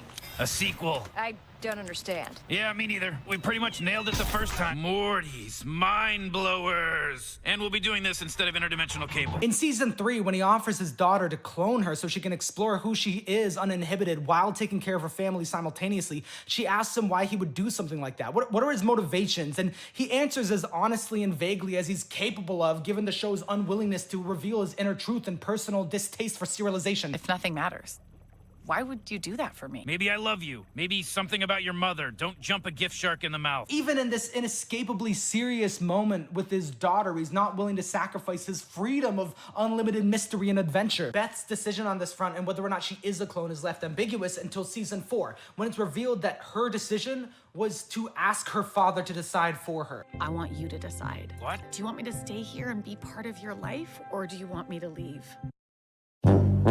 His reaction to this was to clone his daughter and then wipe his own memory of which one was the real one. Beth turned around and locked eyes with him and said, "Tell me what kind of daughter you would like me to be." Rick's response was to roofie her and avoid the entire conversation. An ancient Greek level of bad fatherhood. And he can't guarantee you know which one is which. He made a non-choice. Absolutely ridiculous, And committed guys. to it really hard. He proceeds to lie to both of them, just constantly saying the other one's real. Don't worry about it. Beth. You mean Beth's clone?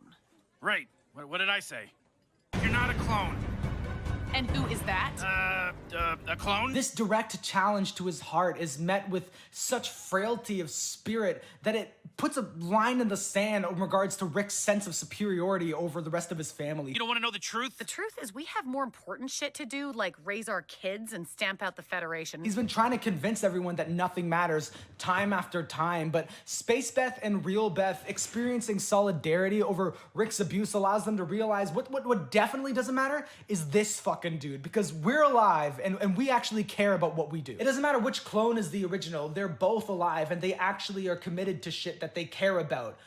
Rick's objective truth will gain them nothing. I don't care what's in that vial. Yeah, me neither. You're a piece of shit either way. So instead of waiting around to figure out his truth, they are comfortable in their own knowledge and walk away from him laughing at him. So Rick sits alone and finds out himself. And he discovers in a real moment of shame that his daughter surrendered herself to him, and he actively shut himself away from that truth so that he wouldn't have any profound secrets that he could know in the back of his head, and he could completely opt out of his part in the serialization taking place around him within his family, desperately trying to avoid establishing any further canon. Pathetic.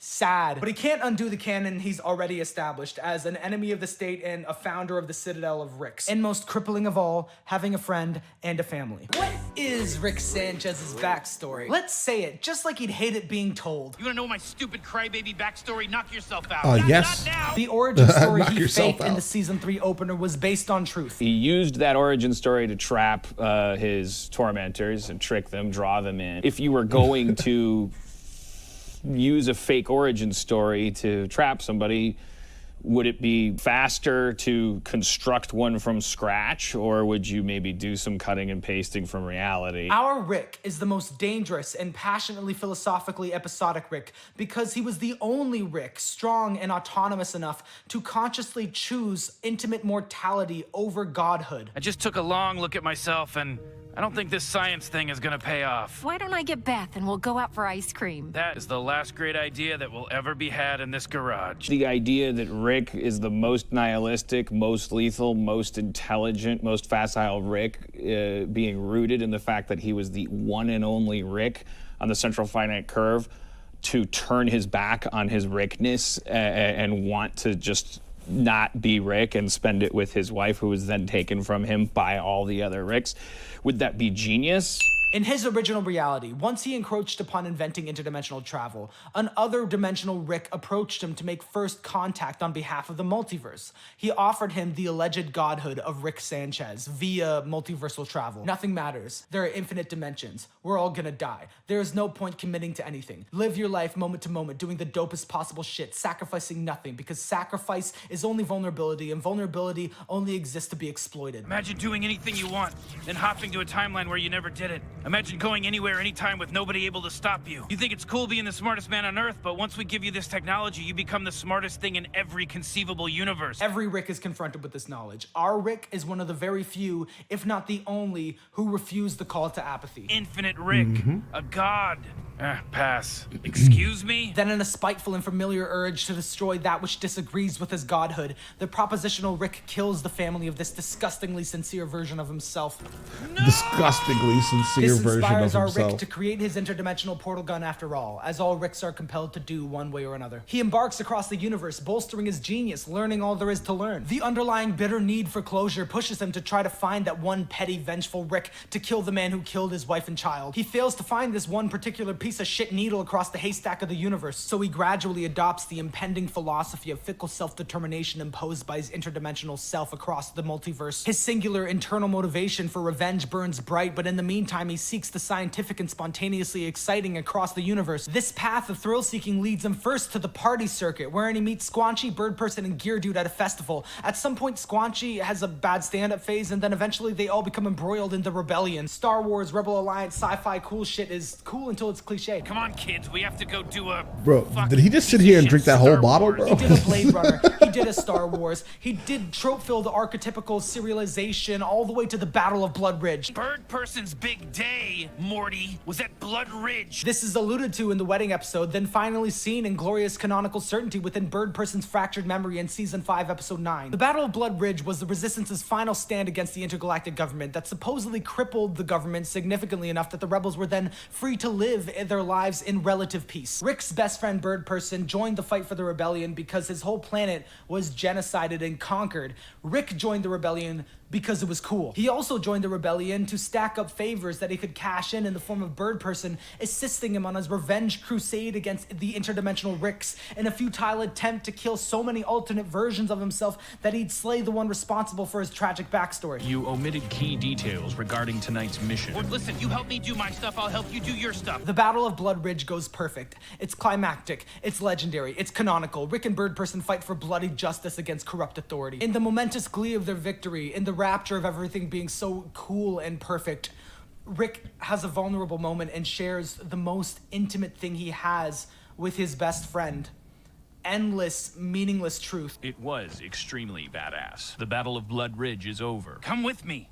To somewhere nearby? Anywhere, everywhere. I share this with almost nobody, but I could take you right now to this same battlefield in a universe where we lost, or another where the war never even happened. All equally real, all equally unreal. None of it matters. Notably, the same proposition that the Rick that ruined his life gave to him. Fall away with me into arbitrary freedom. Release vulnerability and sink into the non-stop fun machine. Perhaps for Rick, there would be far more meaning within this devastating lack of closure and purpose with a friend you love at your side with which to enjoy your adventures. But in Rick's second of 3 lapses in his whole lifetime of emotionally committing to something, he's rejected. This time not by the cold, meaningless cosmos, but by his best friend who simply has higher principles than Rick's worship of frivolity. The relationship that we have I never used that word. is not worth my integrity. Oh my God. Rick's self-determination and gravitation towards cool shit coincides with Bird Person's genuine desire for a better universe. So they fight on the same side and bond all the way to the point that Rick finally confesses his true feelings. Then why did you help? Because I respect you, and I wanted you to know you could respect me. Even though nothing matters? Okay, you matter. To me. Rick is bisexual and he has feelings for Bird Person. I'll say that right now, it's canonical. He's had relations with men before, and he treats Bird Person's rejection as a genuine heartbreak. He's bi, that's canon. Why the f are you risking your life for that asshole? Because you love him. The relationship that we have. I never used that word. You can see Rick's emotional investment in the idea of Blood Ridge, or anything in the existence of Bird Person's memory of Rick. Sorry, the show is really twisty. This younger, more naive version of Rick stored in Bird Person's memory is very upfront about the fact that he just likes cool shit. He's excited by the idea that Blood Ridge even ends in tragedy just because it'd be so cinematic. You're saying Blood Ridge goes bad? We have a Vietnam? That's fucking cool. Why am I saving a friend that remembers me as this insufferable? But the tragedy of Blood Ridge wasn't material failure. It was the moment that Rick finally stopped lying to Bird Person about why he was helping him save the universe. Bird Person did it because it meant something to him. Rick did it because it was fun, and because Bird Person meant something to him. That's it though. No commitment to a higher purpose. No sense of responsibility to any community. No principle except for his own fleeting want. Kant would be so disappointed. When Bird Person rejects him, it cuts really fucking deep because it highlights, perhaps for the first time, how hollow Rick's new hyperconsciousness and omniscience really is. Irony is not something you have unless you had sincerity and it was devastated by reality. After his second heartbreak, Rick devotes his life to murdering as many other Ricks as physically possible. If he just genocides his own multiversal self, maybe eventually he'll find that piece of shit needle. His despairing, murderous rampage escalates until he's just drinking and killing all the versions of him that are trying to eliminate the ultimate threat to their own existence, all the way until he lazily slaughters the colony of Ricks that it has built up against him.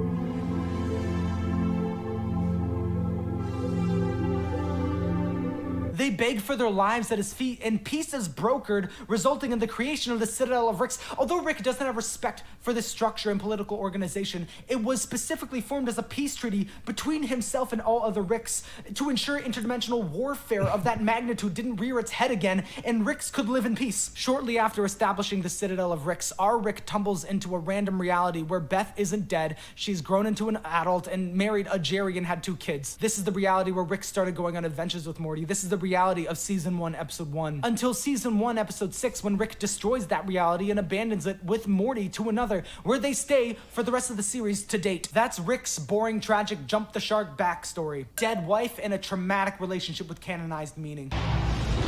Whoa, dead wife? Yes, now everyone can shut up about it. He learned from his thwarted attempts at sincerity that genuine efforts to find purpose are worthless. The only principle to follow is have fun, and have fun without relying on anyone around you. But Space Beth is stronger than him. I ran out of this one, so I have a little bit left in this one. When Rick clones his daughter and sends one of the versions off to space, she launches into the hero phase that her father once embodied, without the interdimensional apathy. She's authentically stimulated by actually fighting for a better galaxy, despite Rick's degradations. My daughter, having space adventures. They are skewing a tad Star Wars-y, though. Don't forget to have fun. The Galactic Federation is making a comeback in the wake of Rick's destruction of it in the previous season, labeling Space Beth now the most wanted rebel in the galaxy. It's not a competition. Of course not. Just curious, though, if it were, would most wanted be first place? Because on a galactic level, Rick might be the most powerful person in the galaxy, but he doesn't give a shit about anything. So he's only an issue if you bother him. So the ultimate disrespect there is to do to him is fucking stop caring about him. Give him exactly what he's asking for with his life philosophy. I'm the one you really want. If you're left alone, you're a non-threat. Oof. You want nothing to do with anything? Congrats, no one wants anything to do with you. Is this what you wanted? Insignificance to matter as little to the world as it means to you? What else would your lack of sincerity beget? Or is not caring only cool when everyone else cared? That fear of sincerity was born out of the brutal, intimate punishment it earned him in his early family life. It was punched in deeper when he proposed to his best friend and was rejected. Then he reveled in the power his irony granted him for 3 full seasons until it was punished by his family unit. It's further punished by his daughter and his daughter's clone, resulting in the first sequence of pure insecurity from a Rick too ashamed and embarrassed to face his family. Genius or not, nothing meaningful to offer. But his bond with Morty is a different matter. The show is called Rick and Morty. They are destined to adventure together. It is meant to be. Or is it? In season 1, episode 10, an evil Rick is going across the universe with an evil Close Morty, Encounters of the killing Ricks and Rick kidnapping kind, Ricks. guys. They're scanning the brains of Ricks for unknown purposes and torturing Mortys as an experimental method of cloaking their base. See, Mortys are canonically generally so weak-willed and anxious and stupid that their brainwaves act as a camouflage for Rick's bravado, confidence, and genius. Morty's stupid brain make Rick big brain undetectable. Sure, but there's an allusion at the end of episode 10 to a different kind of Morty, one that survives long enough and progresses to the point of their own confidence and agency. A cocky Morty can lead to some big problems. Can be a real bad thing for everybody. Oh yeah, how's that? I'll explain when you're older. We are teased with what fans coined as evil Morty, some looming inevitability, the inverse of the premise, a Morty that outwits Rick. Tantalizing, a piece of the past come back to haunt Rick's ever-present. Then it's dropped until season 3, episode 7, with the Ricklantis mix-up, which is commonly heralded as one of the best, if not the best, episode of the entire show. An epic, visceral exploration through a classist, unjust, vicious cycle of society on the reconstructed citadel of Rick's, recovering and reimagining itself in the wake of Rick C-137's casual annihilation of everything. A nightmarishly realistic expression of a broken society. Get the off the car, you Rickless animal! The twist is, a Morty becomes the new president, and apparently he has a dark past. A Mortifying one, even. My editor added here, kill yourself. So whoever this Morty is, he has apparently kidnapped and tortured alternate versions of himself and even Rick's en masse with ice-cold blood and precision, apparently inching towards some mysterious goal. Then we drop it for 22 episodes. Fuck it. The only mention of him before the finale of season 5 is a fake sequence where Rick and Morty's potential canonical adventures are literally extracted out of them by a villain. Don't you want to see how your story ends?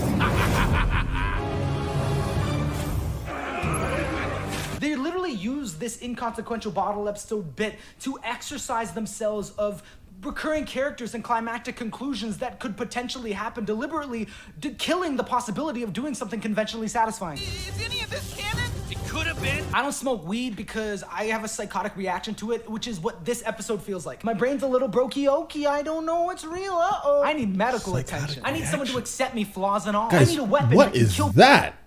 A psychotic reaction? What kind of... I don't think I've ever heard that one, right?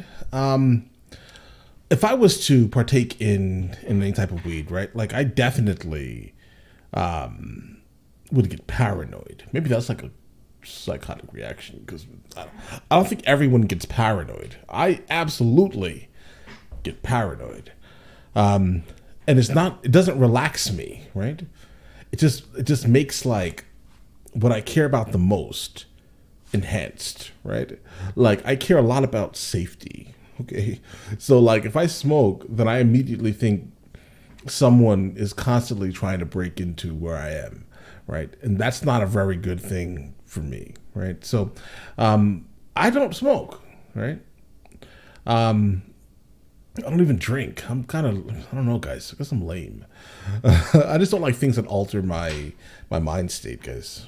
All right. People that aren't real.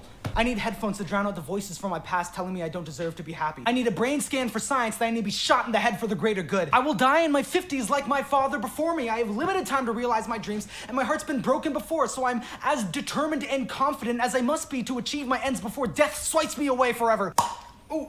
Part 5. Another bottle. The finale. Death coming quickly, ain't no time to dilly-dally. My man's named Sam and my girl's named Sally. I met my polycule at an anti-vax rally. I shaved clean for the first one. You actually see that my stubble has grown in over the past 2 days of filming. The first day, the energy was really there. The second day, I had to kind of push through it. Third day, it's fucking back, baby. I'm back! Evil Morty was a compelling promise that needed to be delivered upon. He was created open-ended without a grand plan in mind so as to not interrupt the natural creative process. We don't decide anything that becomes canon until we have to. Then he was elaborated upon in an iconically exciting way, but again, what was the fucking... It's not sure. In the finale of season 5, it was tinily fine to follow through, and they went hard. And they went hard in the most Rick and Morty way possible. Do you know what the central finite curve is? They built a wall around infinity. What are you doing about it, Jack?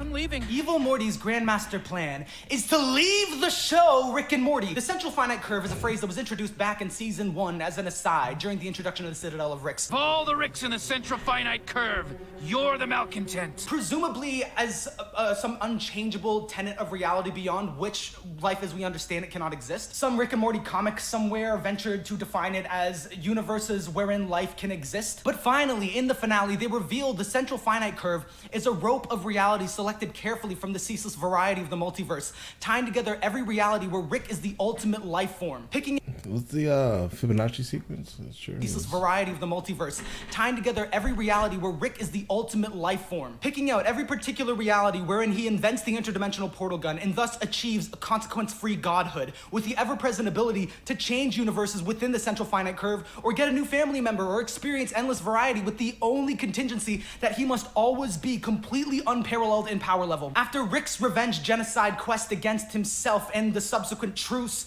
the central finite curve was designed so that the Ricks could insulate themselves against any further existential threats that might annihilate all Ricks again. He's not actually transcendently genius, he's just rigged the game so that he's always genius within every universe he steps through. This internal institutionalized insurance of constant cost-free adventures and utter control of their universe is further doubled down on when the Citadel of Ricks began farming Mortys for constant use and disposal. The Citadel became its own Morty market. This is why we're with them. This is why we're alive. You'll recognize this fundamental dehumanization of Mortys at the hands of Ricks from the real animated adventures of Doc and Marty. Wait a second. Shit. I think the real animated adventures of Doc and Marty actually does follow the monomyth. Oh man, my kite's in the tree, Doc. I hate this stupid tree. We'll go back in time, and we'll make sure that your kite doesn't get stuck in the tree. Marty, we have a problem. The time travel car won't start. Oh no, you want me to? Yes, Marty. It's the only way to fix our time travel car. I'm confused. Marty, trust me. Here goes nothing. It's working. Here we are, in your front lawn 30 years ago. It doesn't matter who planted the tree, Marty. The only way to stop them. Again? Trust me, Marty.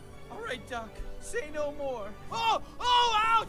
Ah! And see, the thing about it is, I've always thought that the that Rick was like loosely based off of Doc from Back to the Future, but it seems to be pretty much kind of accurate, a little bit, right? Obviously, you know, Doc's backstory is not this, right? It's definitely not this, guys. So we go back and fly your kite, Marty. Oh, Doc, this is the most fun. Because now that there's no tree, I can fly the kite all in the yard. I sometimes often wonder who that 1950s man was. Oh my God, Marty! You're disappearing!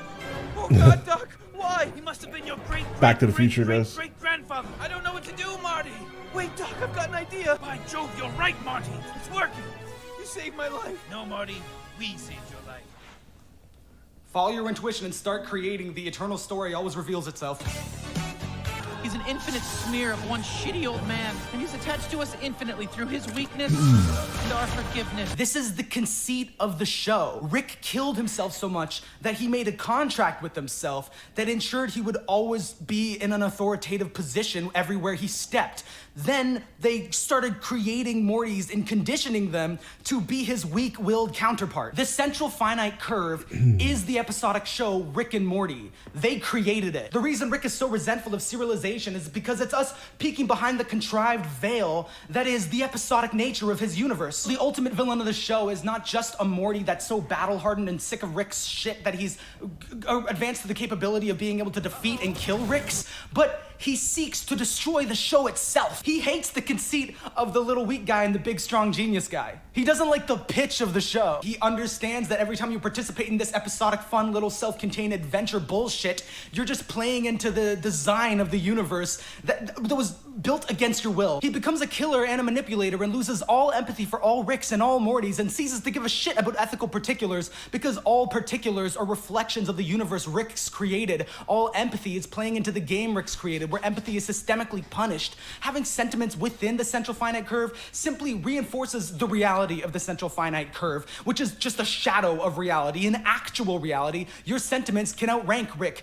but if you live your life within the diorama, you will always be a miniature. A burst of sincerity in a reality that is destined towards ironic detachment by design. A feeble attempt at serialization in an inherently episodic universe. A mortal trapped by a lowercase g god who is just as human and prone to error as you are, but has rigged the game in his favor. Morty, I'm not responsible for every f***ed up Rick out there. They literally all say that. It's part of their system. The evil plot is to break the central finite curve. Evil Morty is this product of a f***ed up system. He realizes this whole thing is bad. It has to burn down. He has to break the central finite curve. He has to break the toxic relationship between Rick and Morty that Mortys have been manufactured into. In order to do this, he blends the bodies of a million Ricks and Mortys and mixes the blood with vats of portal fluid, shooting a laser that shatters the fabric of reality, prompting from our Morty this apt reaction. Oh my fucking god! Yeah, holy shit! This is what Rick's afraid of. This is the result of someone serializing in the Rick and Morty universe. Morty, the idea was to get back to simple adventures. The Citadel runs on canon. Our Morty starts like any Morty, pretty dumb, pretty weak, a camouflage for Rick's brain,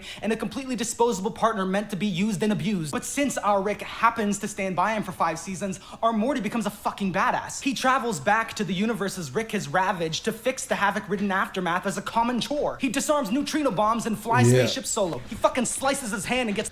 And this kind of goes back to kind of what I was saying. Like, I don't see like Morty specifically as like trash and irrelevant, but the way he's explaining it, that's the reason why I don't see Morty as that, because he is literally following Rick, guys, through all of this. He's learning. He's not he's not an imbecile like the other ones are, guys. It's the most creative kill of the series. I already got a partner, and there's no room for promotion. Ah! What the f did you just do? Cut you out of my life.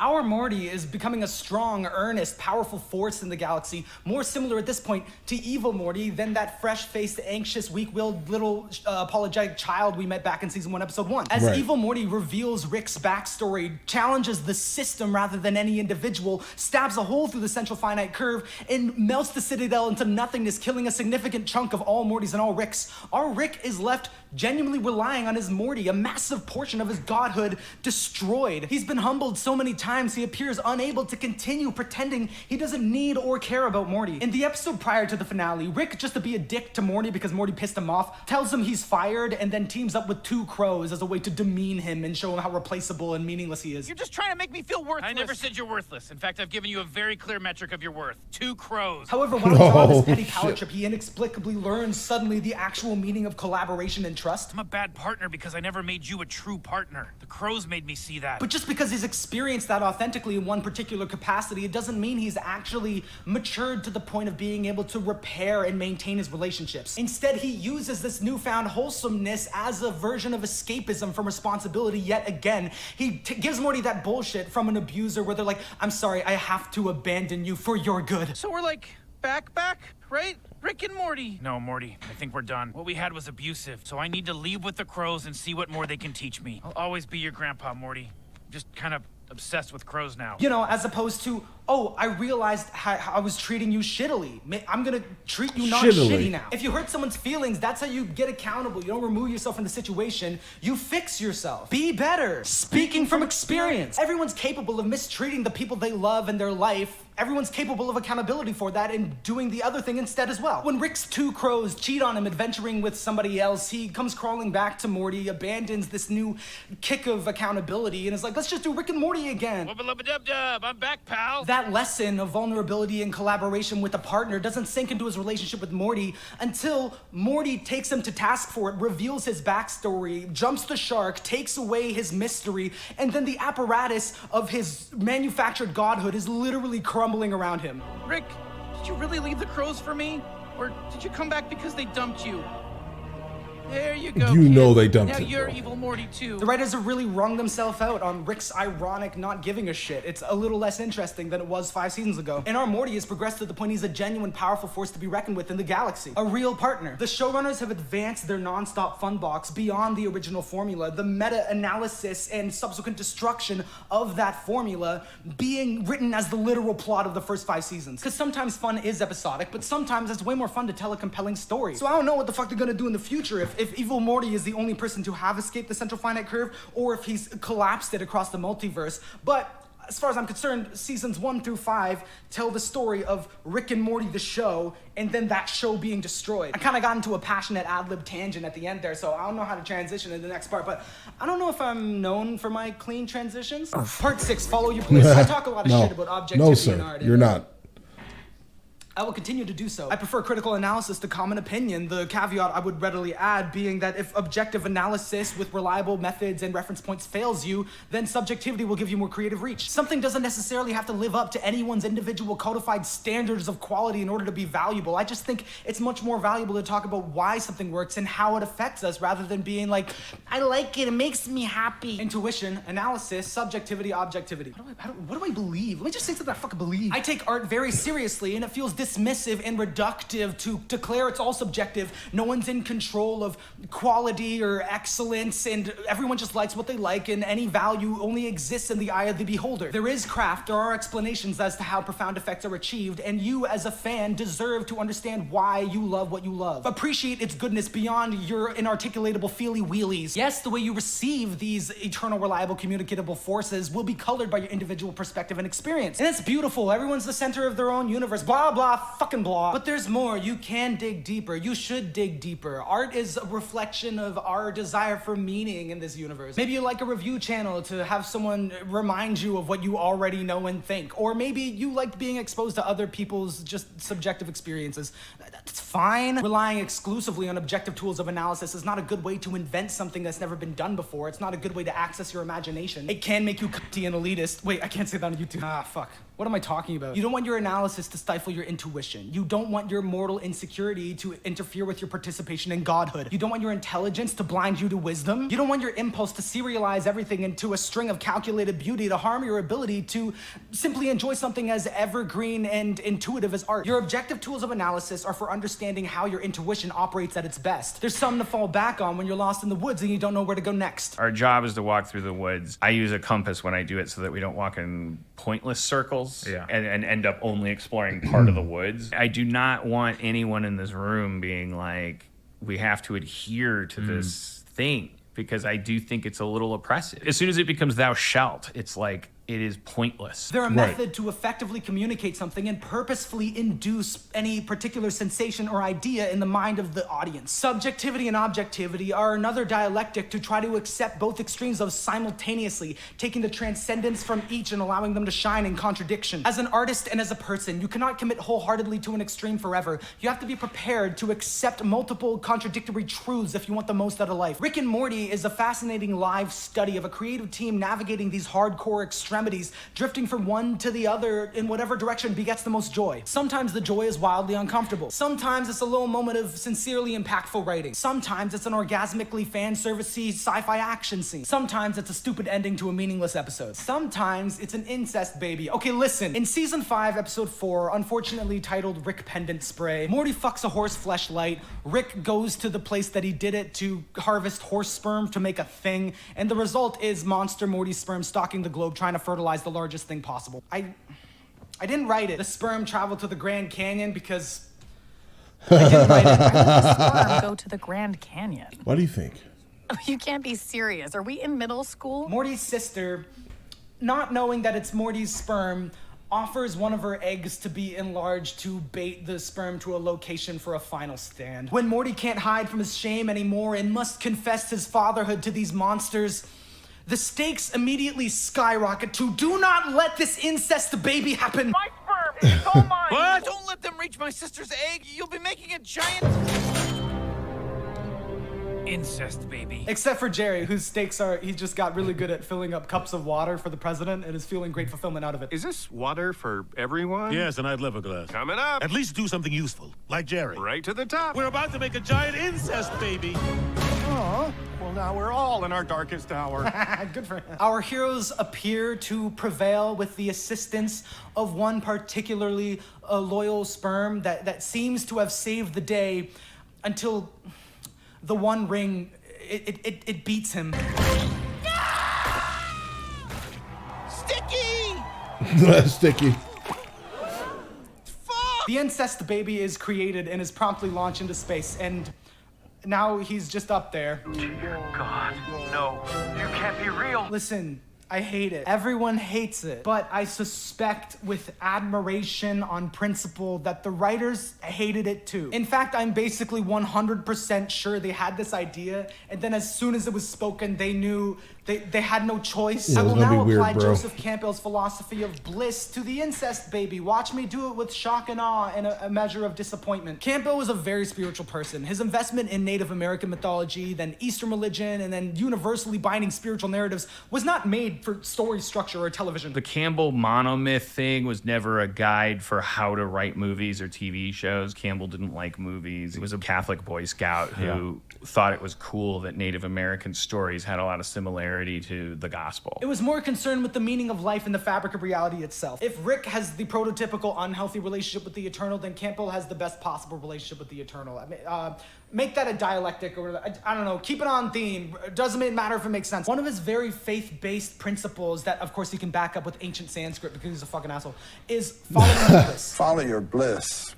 Follow your bliss? Your bliss, where the deep sense of being in form and going where your body and the soul want to go. When you have that feeling, then stay with it. And don't let anyone throw you off. Your bliss can be your North Star via your objectivity or your subjectivity. Your subjectivity and intuition are always available to you. All they require to thrive is for you to take the yoke of perfectionism off your back. Turn your brain completely off and start creating. Make something awful. Be inspired by Royland's House of Cosby's and just begin without fear or expectation. That is transcendent. Then if you have no idea what to do, if your intuition is not speaking to you, if you are dissatisfied with your flimsy forays into inventing the hitherto unimagined, turn to the massive canon of artistic excellence and craft that lays behind you. This is also transcendent, and at all times, when trying to pick the best parts of each of these dialectics while leaving the worst of them at bay, use your bliss as your guide. These are roads to travel. These are tools to use, patterns to imitate. When you realize you're created in God's image and God created us, so you are also destined to create something out of the nothing.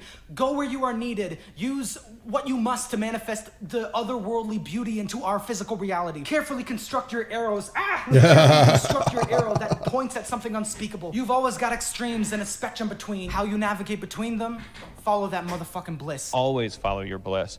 Find your voice, shout it from the rooftops, and keep doing it until the people that are looking for you find you.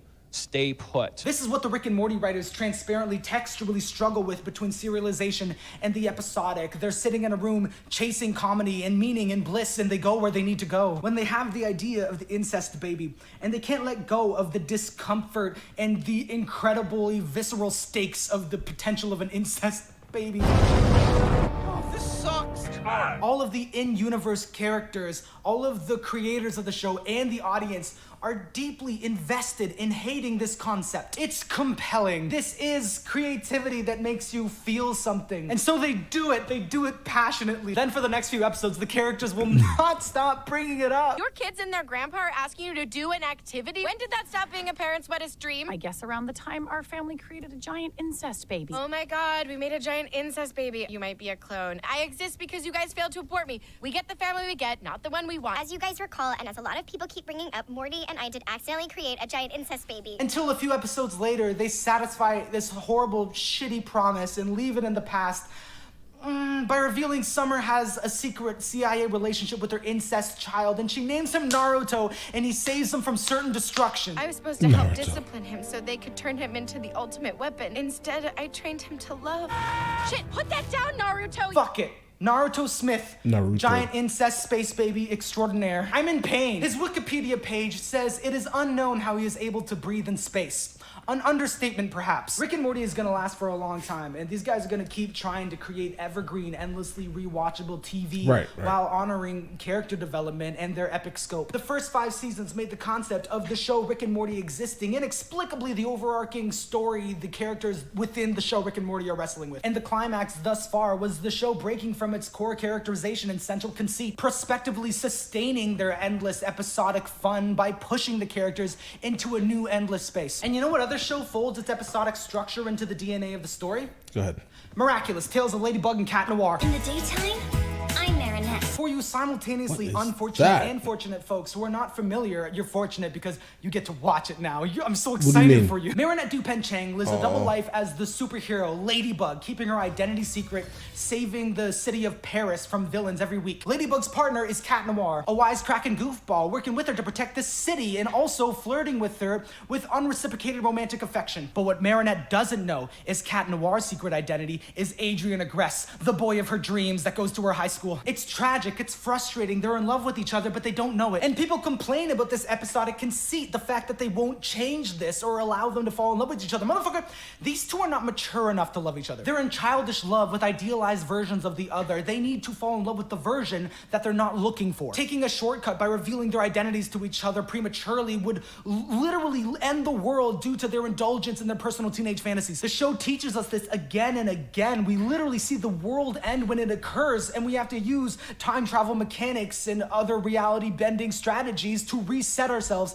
back to our episodic structure. That lack of progress towards relationship with each other is the point of the show. These two kids have a million lessons to learn before they're mature enough to discover they're in the daily presence of their soulmates. Yes, Marinette is deeply flawed. Yes, she makes mistakes. She can be selfish and immoral because she's a kid. Being perfect is not what makes her canonically on Santa's list as the best girl in the world. Unbelievable! Ladybug, you are the best behaved kid in the whole world. Her constant willingness to course correct is. Marinette's Kwame Tiki is a part of Marinette, a representation of the incredible responsibility that this kid has been called into unfairly. Tiki is there to be the constant voice of reason and morality, pulling her away from her selfishness into the impossibly beautiful hero that she's destined to become. And yes, it's unfair. It's too much responsibility to put on the shoulders of a child. But the fact that she can't do it alone is what will eventually rebuild the miraculous guardians in a new generation. One by one, her most trusted friends will be allowed in on the secrets to pick up the slack. Marinette is destined to be a leader not because she's perfect, but because she can take criticism, because she respects friendship and community trust above all. She's wise enough to realize she's imperfect, change, and rely on others to keep her accountable. And at the end of this process, she's going to fall in love with Cat Noir, and Adrian is going to fall in love with Marinette, and they'll finally be ready to know each other's identities. That will be the union of Ladybug's power of creation and restoration, alongside with the opposing power of Cat Noir's destruction and annihilation. They will unite as a force to defend humanity forever. We are progressing towards this conclusion episodically and incrementally, quote me on it. In fact, I just thought up of another dialectic between two unstoppably powerful protagonists with endlessly unfolding powers, but completely different ethical systems. Part 7, Rick Sanchez and Marinette Dupenchang. I think I'm an addict, want the world and I'ma have it. I'm so fucking dramatic, got all my bones up in the attic and I dance them all around like a marionette. All right, guys. What are you watching? Is this a review channel? I don't know, Rick. I'm just really liking the new... So here's the thing. We're gonna finish watching it, guys. As a matter of fact, let's finish watching. Hawkeye show. I wanted to see what other people thought. Ugh, Morty, you think this guy is interesting? You think this is valuable? A bunch of people no more qualified than you just telling you their opinion? Like your mom on the way out of the movie theater? You think their feelings matter? Oh, jeez, maybe. I care what people think. It kind of rounds out my opinions, you know? Morty, if you like the show, watch the show. Don't seek out other amateurs to regurgitate opinions back to you to dilute your personal, interpretive, and analytical prowess. But Rick, I really like this guy. I think he's... I don't know, he's relatable and he's kind of funny. Being funny doesn't mean you're smart. Don't conflate superficial passive engagement with actual value. Well, isn't it kind of valuable if it makes me happy? Not if you're a bottom of the barrel piece of bacteria mindlessly seeking crumbs of comfort. What, you like the Hawk Person show? You like the art? Does this feel like art to you? Does the white man with the green screen background and catchphrases make you feel like you're living a life of significance? You're drunk. Come out of my garage, you piece of shit. Morty, look at this. Look at this. I made a video about Inside that was longer stronger than inside and barely about inside. Do you think you could do that, Morty? Do you think anyone could do that except for me? Well, I think you make good videos, but I just don't get why you're so mean about what other people do. You know you'd be less stressed about money if you just took a sponsor or two, right?